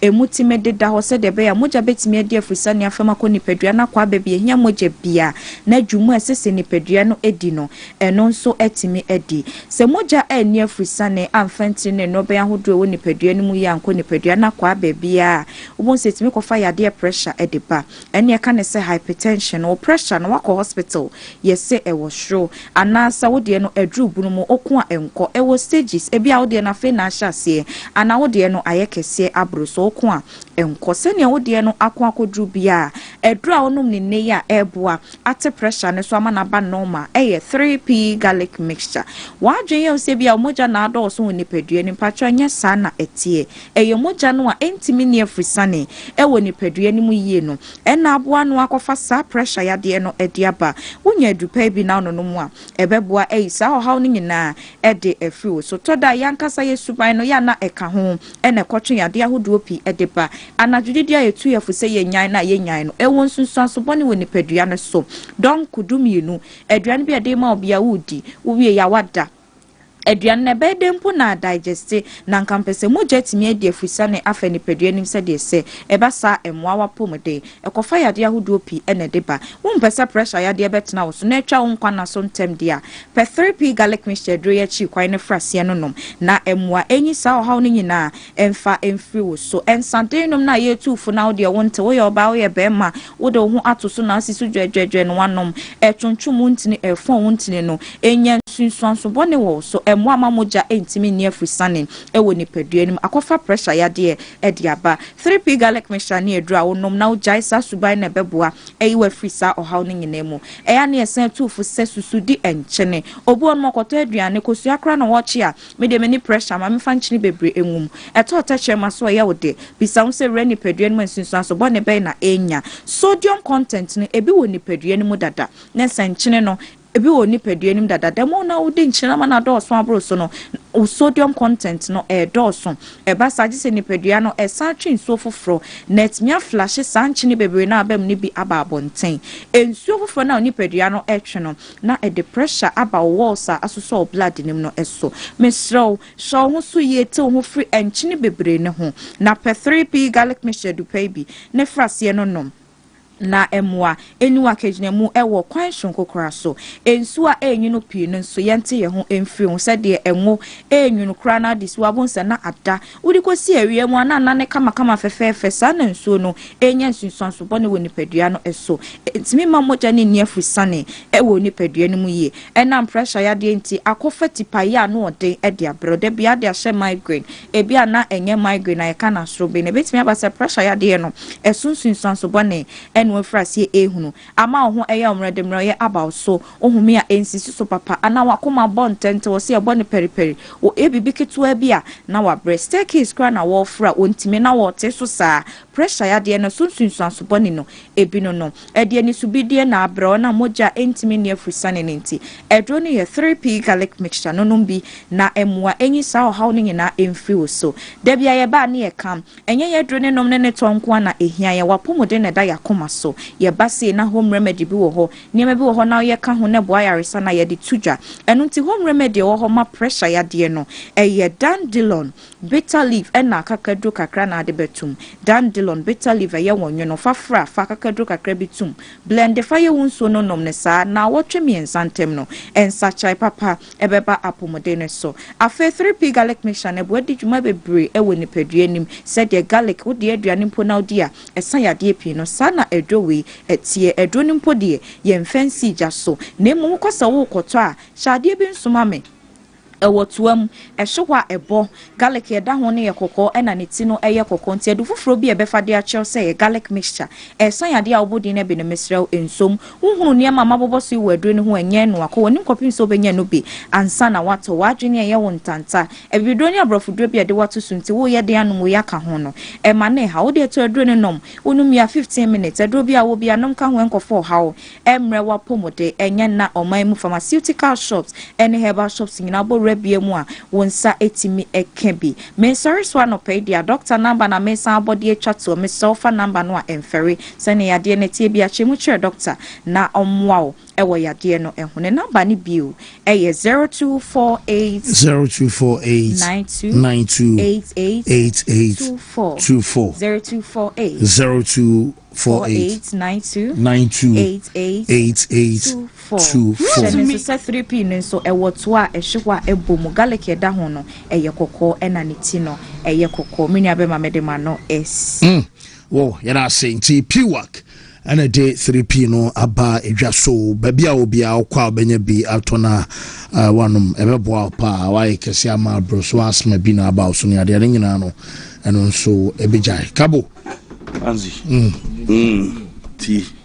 Yerem na yeni nkoma kakra. Se Black Stars asem ya ene coach Otuadon komo. Ti yerem na yeni nkoma the Black Stars of Ghana nyame adoma preparation towards the World Cup. Yegusu aya prepare friendly games na ya arrange aya bo the month of March yemo ye 2 aya bebo bako 27 any Austria na ebo Vienna ene 5 o'clock GMT na sa game no eno ebeba so area na on the 30th ya bo and so German national team the Mannschaft omunso game no on the 30th of March and as a game no Stuttgart no and so 8:45 p.m. and as a match no eba so na coach Otuado Enra ewo ne squad our also e aba ahead of the game and no ebetimi aba so no 3 goalkeepers of 4 mo Lawrence Atizigi was in St. Gallen or no by Benjamin Asari has a work and afi Joseph Anand was St. Patrick Alexis and I was in I can defend this Patrick Fiver one who Adam starts and afi Derek Lucasen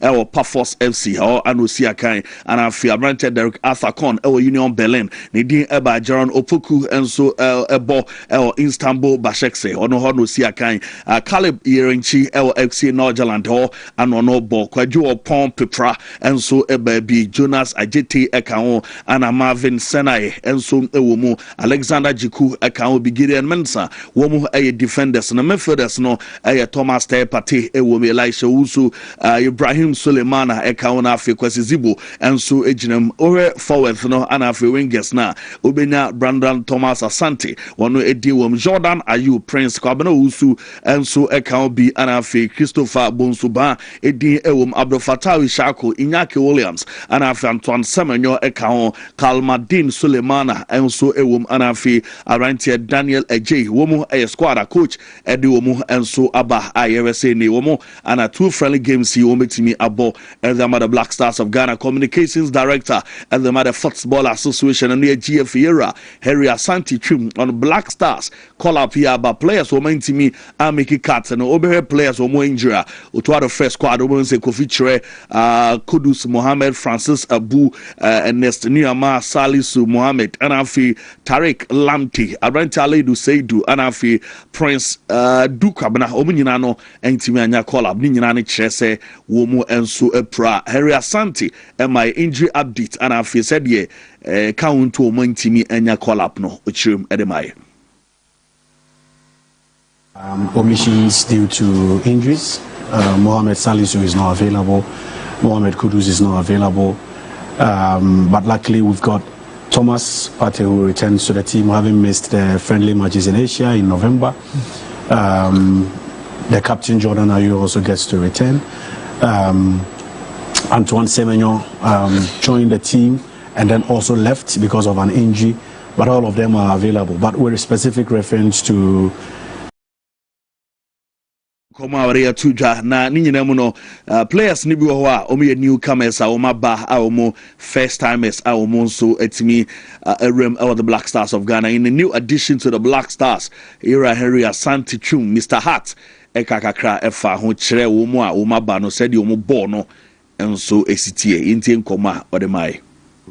The new additions, these are players that the technical team have been monitoring over the period. Patrick Pfeiffer did his nationality switch somewhere last year and got his passport. So we're just waiting for the right time to bring him into the team. And the coaches feel this is the time for them to watch him closely. Marvin Senaya has been very, very consistent for Auxerre in the French Ligue 1. He's a utility player, kind of plays at left back, plays at right back, can also play in the 3-back formation. We think he has that who can play in the 3-back, in the 4-back, and then also. Komo de abanti players ni bi na ode wo mu komo ede aba okai say oka Marvin Senaya de ayede nsema Derek Lucasen one player awon so ne modemo ano shipa osi akan Paphos Cyprus or ano si akawari 30 years na ne modemo no de say obi anim this season crown in all competition 4 goals ano no so share being the defender for the club and 1 goal and so by the UEFA Champions League this season Tiabrantia na your friend Derek Lucasen and I was sure na and a born of 4-5 for Chiri on a David Louis former Chelsea womu legend defender and one okay kakra na Harry Asante Chiri mu said ye Derek and so ne born no esietie yintie kakra se Ghana dinechi pa afi ani ansaka Lucasen yintie Harry Asante enyoma mansusiti by said ye ni ayira Harry Asante e confirm dem a eno nsem eno no enyo ono kwa na new player kasafa no Abrante Daniel Ajay so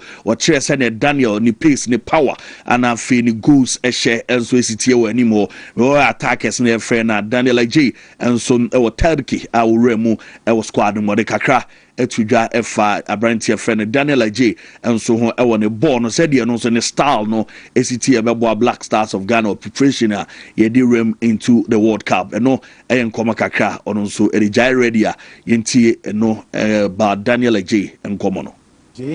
And then the other player is Daniel Ajay. Daniel Ajay was born in England.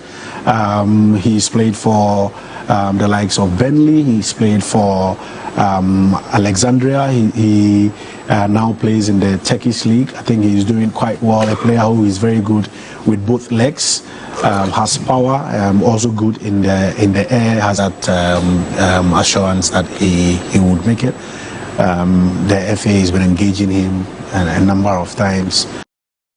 No, come ba na say niti adwuma ne nani mienu ambidextrous left and right ni nyina no baby abo ne betobia no atena ekasa edema Ghana eno Daniel Ajay munya Daniel Ajay picture no eto so ma Ghana phone player na ye kan wansem no super player edema the Black Stars of Ghana say waba obedi ni dwuma nim ho na ehwese eni Andre Ayu na call up no Ghana for bebre we calling say ka yemfa ni hiem na afinka omeboa na Ghana tournament ya ye kwani omankwe but coach amfana nkan Harry say coach no ejidi say players we mu na ye capable say o mitimi abo enu nti ana coach afre.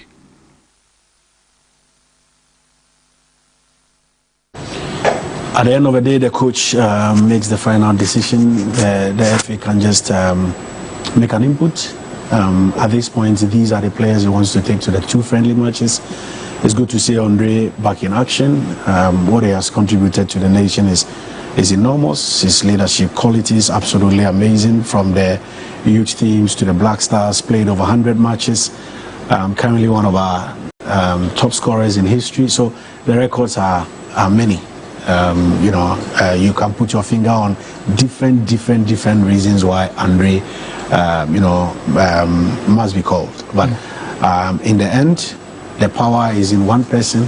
He calls the shot, he makes the decisions, he settles on the players, and at this point, these are the players Otto wants to work with. Nobody knows the season Players who any players is a coach Oto Ebese or no more a Germany era area Santi and Koma ono and so any dinese Hunsem Ekakra and no Nese Ohe said the New Mexico Ghana be announcing the final squad for 2026 World Cup Nami Aduma 1st of June and at the final squad and so by Intigusu I monitor I friendly no development and no ABP area free mo the MTNFA Cup no said the New Mexico no ye semi final one the venue mu baako enso betu asio na omabo according to the chairman and the friend no Mr. Wilson Atta and the atuja say Cape Coast wo mu share said the nyama be so ebeko e wo Swedro Stadium mo omo share baba Rock Sports Stadium and yes pon ho nyina omo share so mbe yi baako na afi wo ma hwe na the semi final of the MTNFA Cup no wo matimi abo na nyama akokama nyame adoma league no matches no match no week 26 and baso na table na say hwe fixture na e dawo na matches no no we metra House of Lions a game no any House of Folk game no 3 p.m. and no ebeba so Friday ebe live game obi abehwe bi 11 wonders any summer test and so a game no ebeba so Swedro and no a Friday na eba so Sunday match we a game and also ebeba so na sa game na eba so na Sante Kotoko Womo Nations and no a 3 p.m. will be live on TV over by Rock Sports Stadium Dreams and so media ma a game no ebeba so and afi Basake Oli Stars, women Young Apostles, Gold Stars, and so Ebabo Vision, and afi Brekum Chelsea, women Karela, and Boswedo All Blacks, and the Hohoi, and the Bueni, and afi Bechem United, women Diana, and so 3 p.m. na sa game no, and ebitimi abasu senior tie Kotoko, women Trese Zedie, mo gate fee or mo beji for the game no, a 20 Ghana cities and we are popular stand center line 30 and a VIP 70 Ghana cities and omoje ewo touchline as a gate fee no and you don't some they are bar na any democracy cup boy last year that's 2025 no House of Oak omo and a winners now report ban say yes woman Sunderland at the ball friendly game and no ebeba so enti no a delegation no this weekend na Speaker of Parliament right Honorable Alban Sumana Kingsford Bagman na or any UK amonte so Sunderland womu game against omo ebo match weekend di omo Brighton on over Albion and the Bueni na or stadium or monitor into omanya broker deal no has ebebo Sunderland eno a friendly game eno ebetimi aba so democracy cup winners yes we will be winning do be to kwan penny ampa womu edo mu enso ko ye de be si has ese abrantie friend ese Prince Kwabro Usu woman no awie mutual termination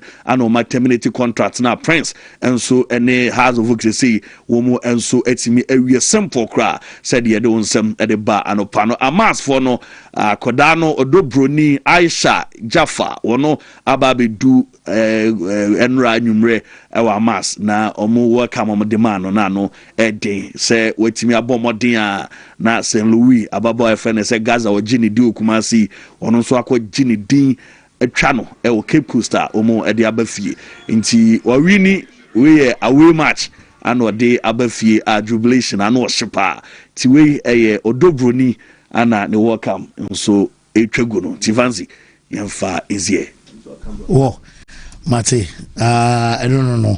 Has me a Sunderland daddy and everybody so cry. Be more excellent you want me say I dem speak and so at the end of tea a bebam na fe ya share and also the later kakra inch be a de no baba Steve. My memra ho na fe yentio. A very important initiative helping to promote the local game because Adia parliamentary is I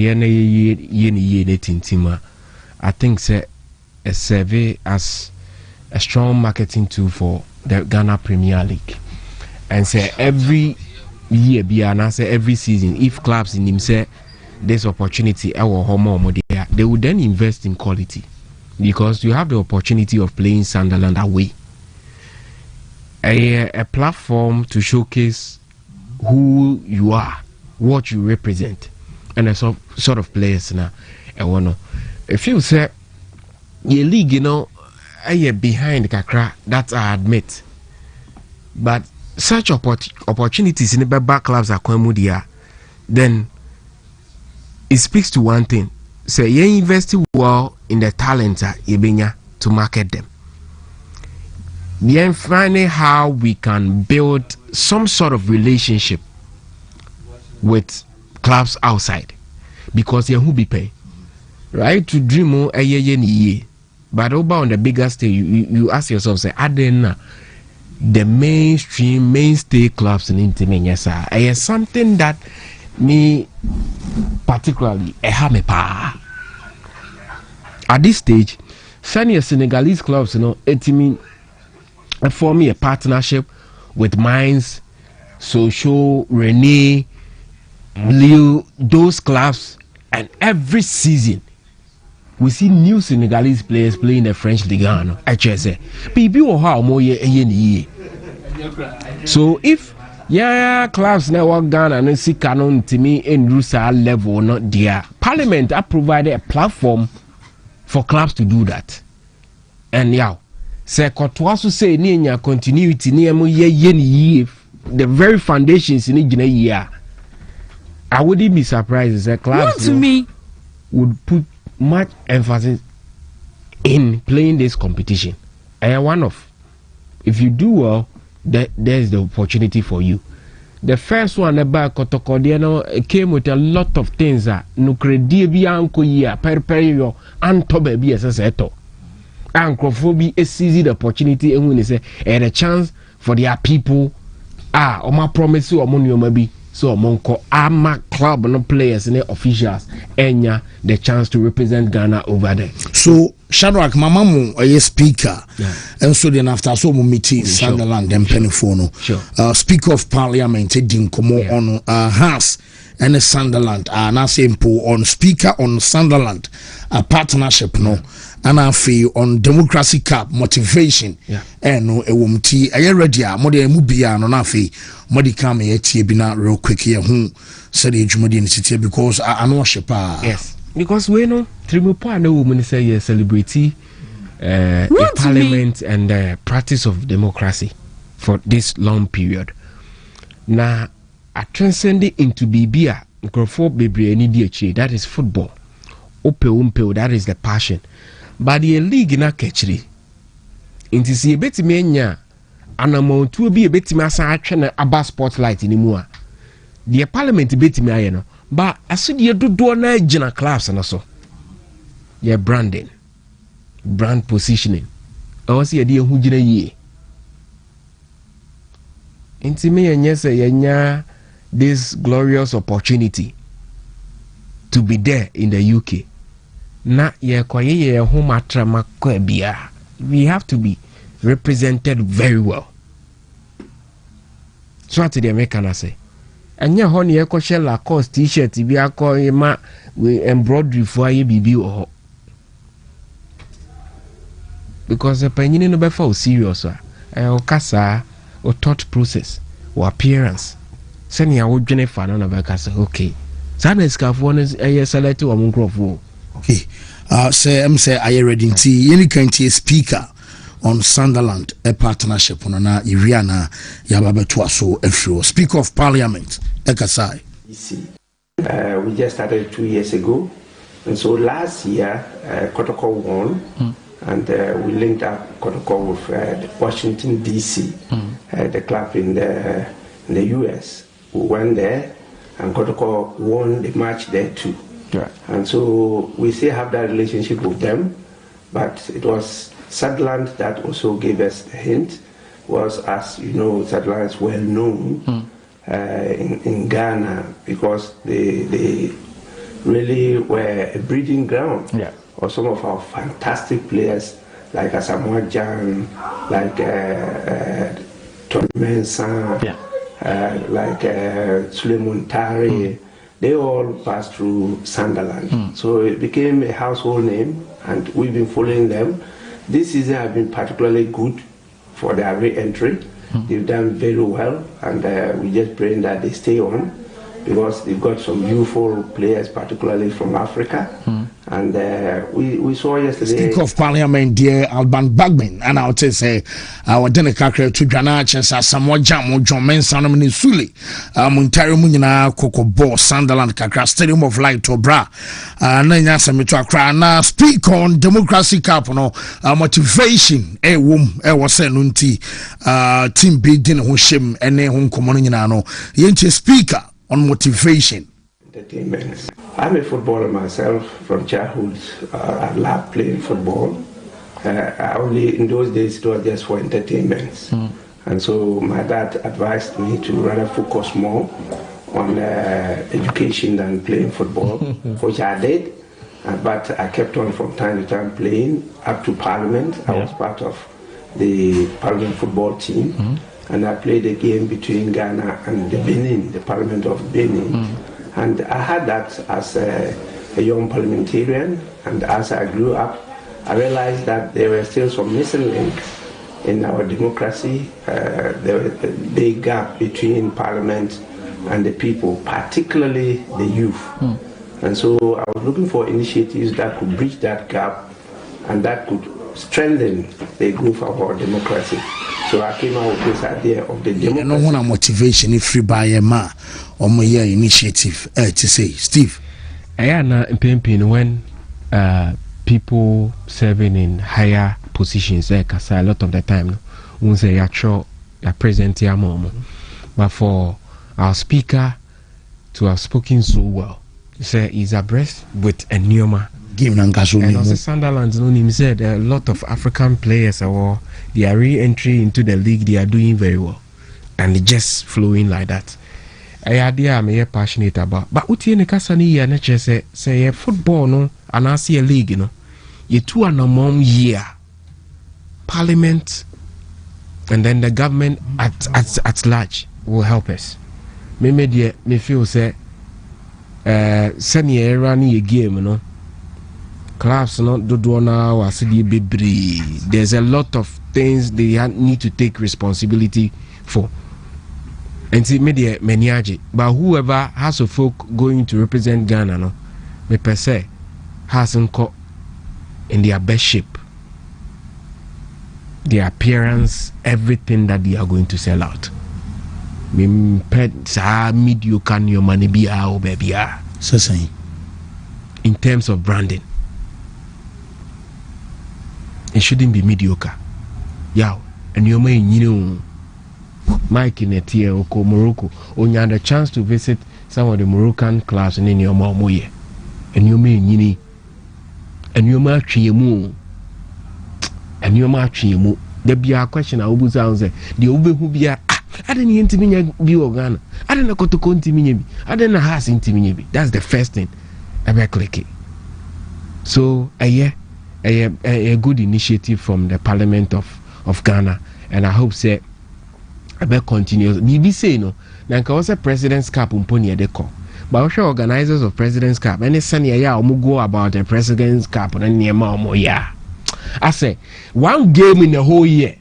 A bedru hanas here force will be they can't plan one game. So on say it boils down to organizing as man. Yes. Okay, on say it's a Parliament the baba ya kuno. Where's Apostle Jeffrey Saramodi boss Larry. So it means the democracy cap no. Yeah. Ye be club say mo ba obi ade an kan for na ba be bo. Because no bo ya. Anya there will be a month on Sunderland. Every boy fly mo the mako. Random. You say ne be a Sunderland or China be a different club. So organization are very important. Send a President's Cup, other ceremonial trophies, send a no krum. It's like Charlie, a drew time be our own. We are pushed to the wall, but because of penephobia, woman in tea was our common too. But the American say, emphata. Yeah, Blaster squad aba. Toward one naming a team for friendlies ayabo. And my team scored in year pa. Of course, there can never be a caller without criticism and who ought to be here, who ought to be there. Yeah. Media, assemble Copen America. From now to the World Cup, we need to be serious. We have to be intentional with the EPCA because me sure team ni mu a emu America kra. Ghana team as compared with even the DRC team, the Nigerian team, they were Jumaye. Unse ya ni edin komo se Ghana league ne wo firm na players quality. Ya to blasters no. Nti wo se ye ma ye ni da hopa. Edina matetene no mu wo mu dada no. Ene modern ball mu wo mu dada na ashow no. Me feel say ye here bi set back quality back kan wan sana yetimi aye de aye no. I was here me ni bre. I was here ni da hopa. Na ye deep scouting for quality material, but these are two games here a very important feature. Whoever managed to get these two nations for Ghana to play them, no, yembona baso. But our squad and then players, you know, the UBI show on a club, and it be more matching watcher from 2022 up to now. I mean, who improvement. I will more boni more still more blasters in him. It means to say where Jumaye. But these two games, you know, and I bet very real test. Who is ready to be on the plane with Otuado to the World Cup? And the match is said here, you justify whoever you think you are. These are the games that be defining why and Obeka Otuado. Me was a place in the EPRA. In the head there could do so hotona. Wow, occupying a position. You need to justify why you need to be part of the team. Yeah. Okay, Steve, Menase, Mike, Bray. Fancy, thank you very much. The Democracy Cup no a private initiative na Speaker Masum. I think to a larger extent your pioneer first was your kakra. This is my personal opinion. Anka, I think it will be befitting, say, once we need Democracy Cup now, Okojina Ghana name. So whoever you play and wherever you play, you are acting as ambassadors of Ghana football. I don't say the winner of the FA Cup and the league champion, Komumi Nunshani and Fambo Democracy Cup no. Now the obey winning no. When you a reward no. In first one no. Aside trophy the any friend Super Cup no. Adeni mean recreation or Democracy Cup. Be Super Cup and FA Cup champion. Exactly. Against the Premier League champion. Now the one be win no. So that it would serve our local competitions better. And Tebemo the All Boy FA Cup, the All Boy League, you know, and the Brebe Bassa and the Mame here me home because we want the best. And I make out it is a All Boy FA Cup Nigeria. The reward is you go to Africa. Yabema Cup. But then again, you get an opportunity. Say Obebo one more game that will likely see you travel abroad and play football. And I mean no. The original import and everything behind the Democracy Cup no. Are very different from the Americano. But I join a match say any baby sana a boa but again a private organizer. Omo Anna the Super Cup, the FA Cup, the league, you know, it is organized by the FA. In Tiabanesana, you also have to look at why the bell organizes our match in a year. A ban is saying so that you don't kill someone's own initiative.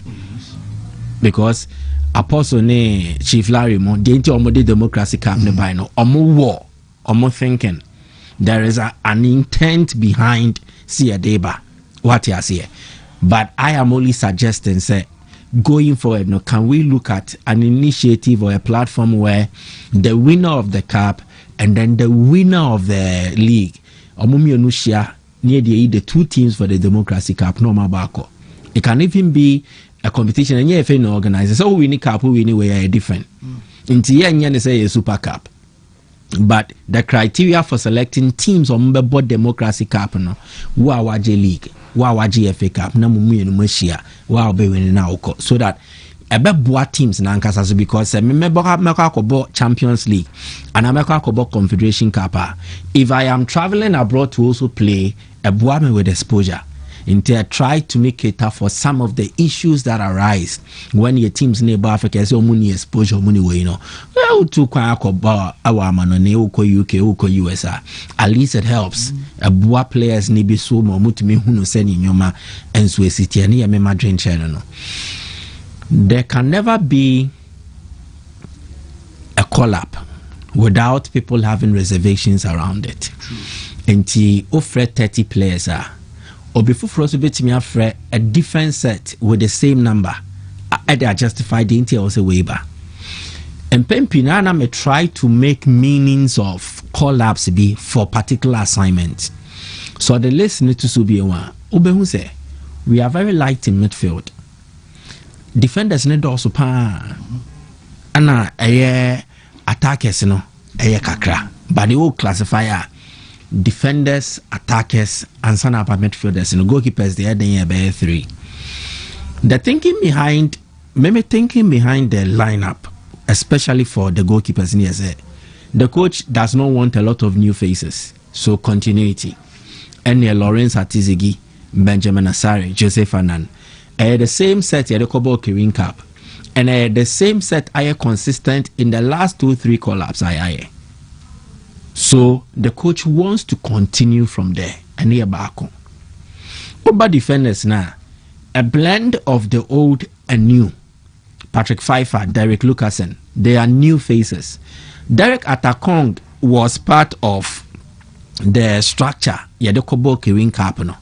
When ya money bebre sa tien hunu ni yenti untumi ngase oye old. He is continuing. Again, Jerome Opoku, Caleb Yenchi, Kojo Pompepra, omoye omo ayafro omoda.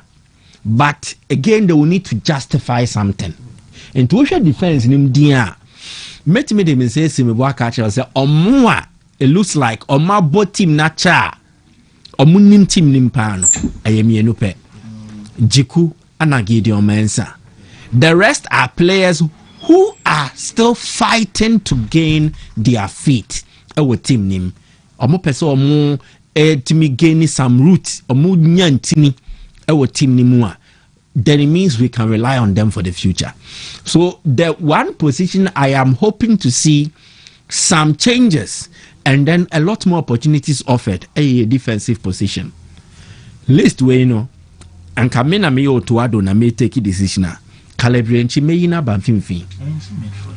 Then Marvin Senaya, maybe tomorrow I will put together a statistical explanation as to why he's one of the bright spots we can look at where a right back position. Yes.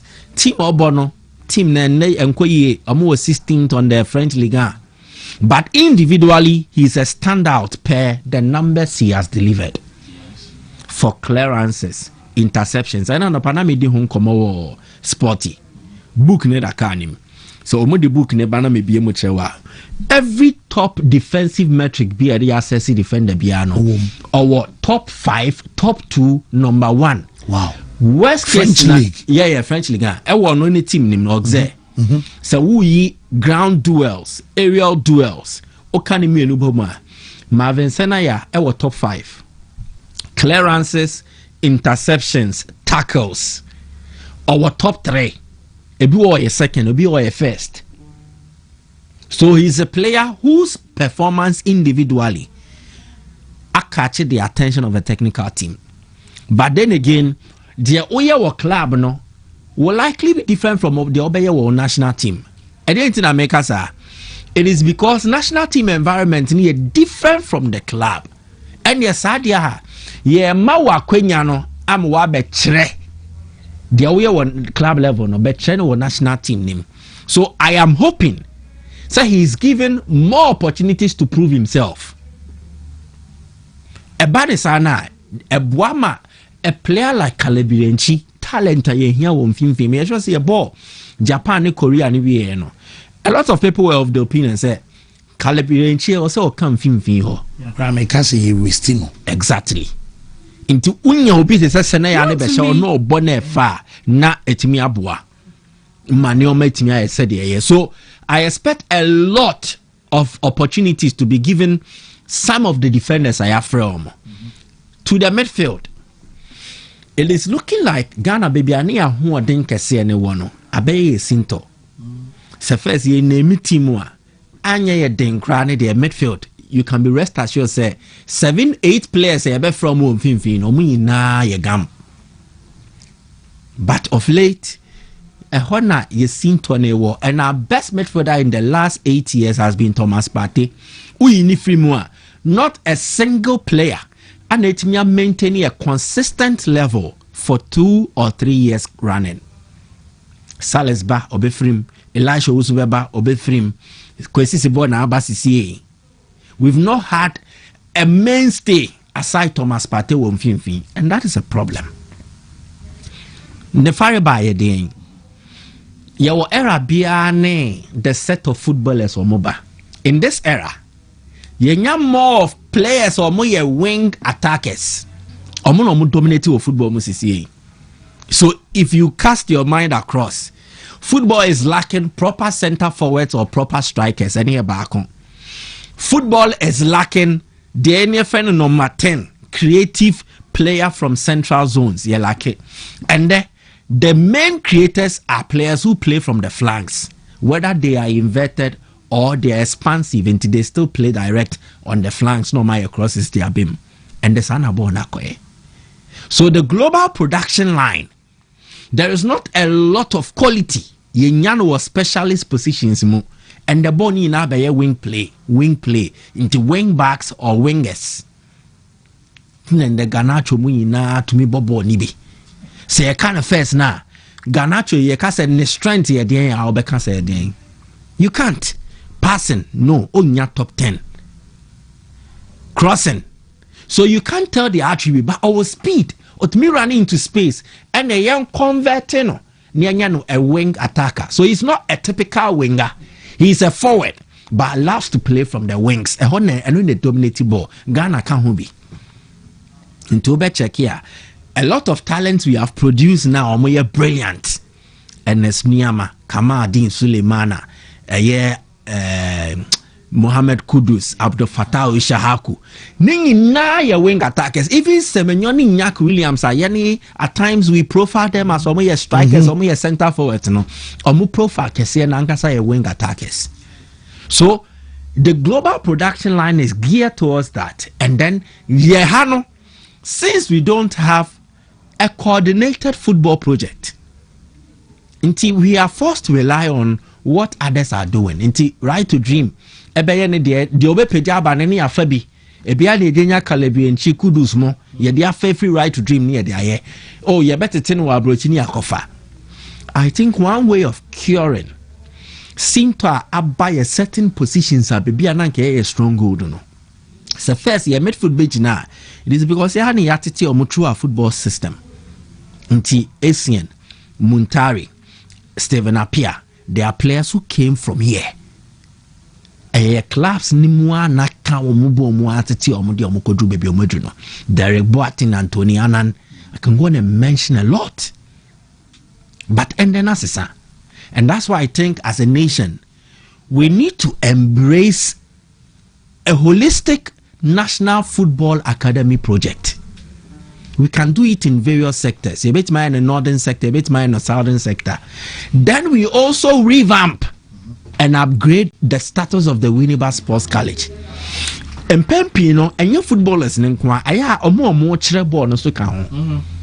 True. You were coaches and you were development coaches. Coaches no will just focus on very much. Development coaches will focus on the player and how they develop as regards to career.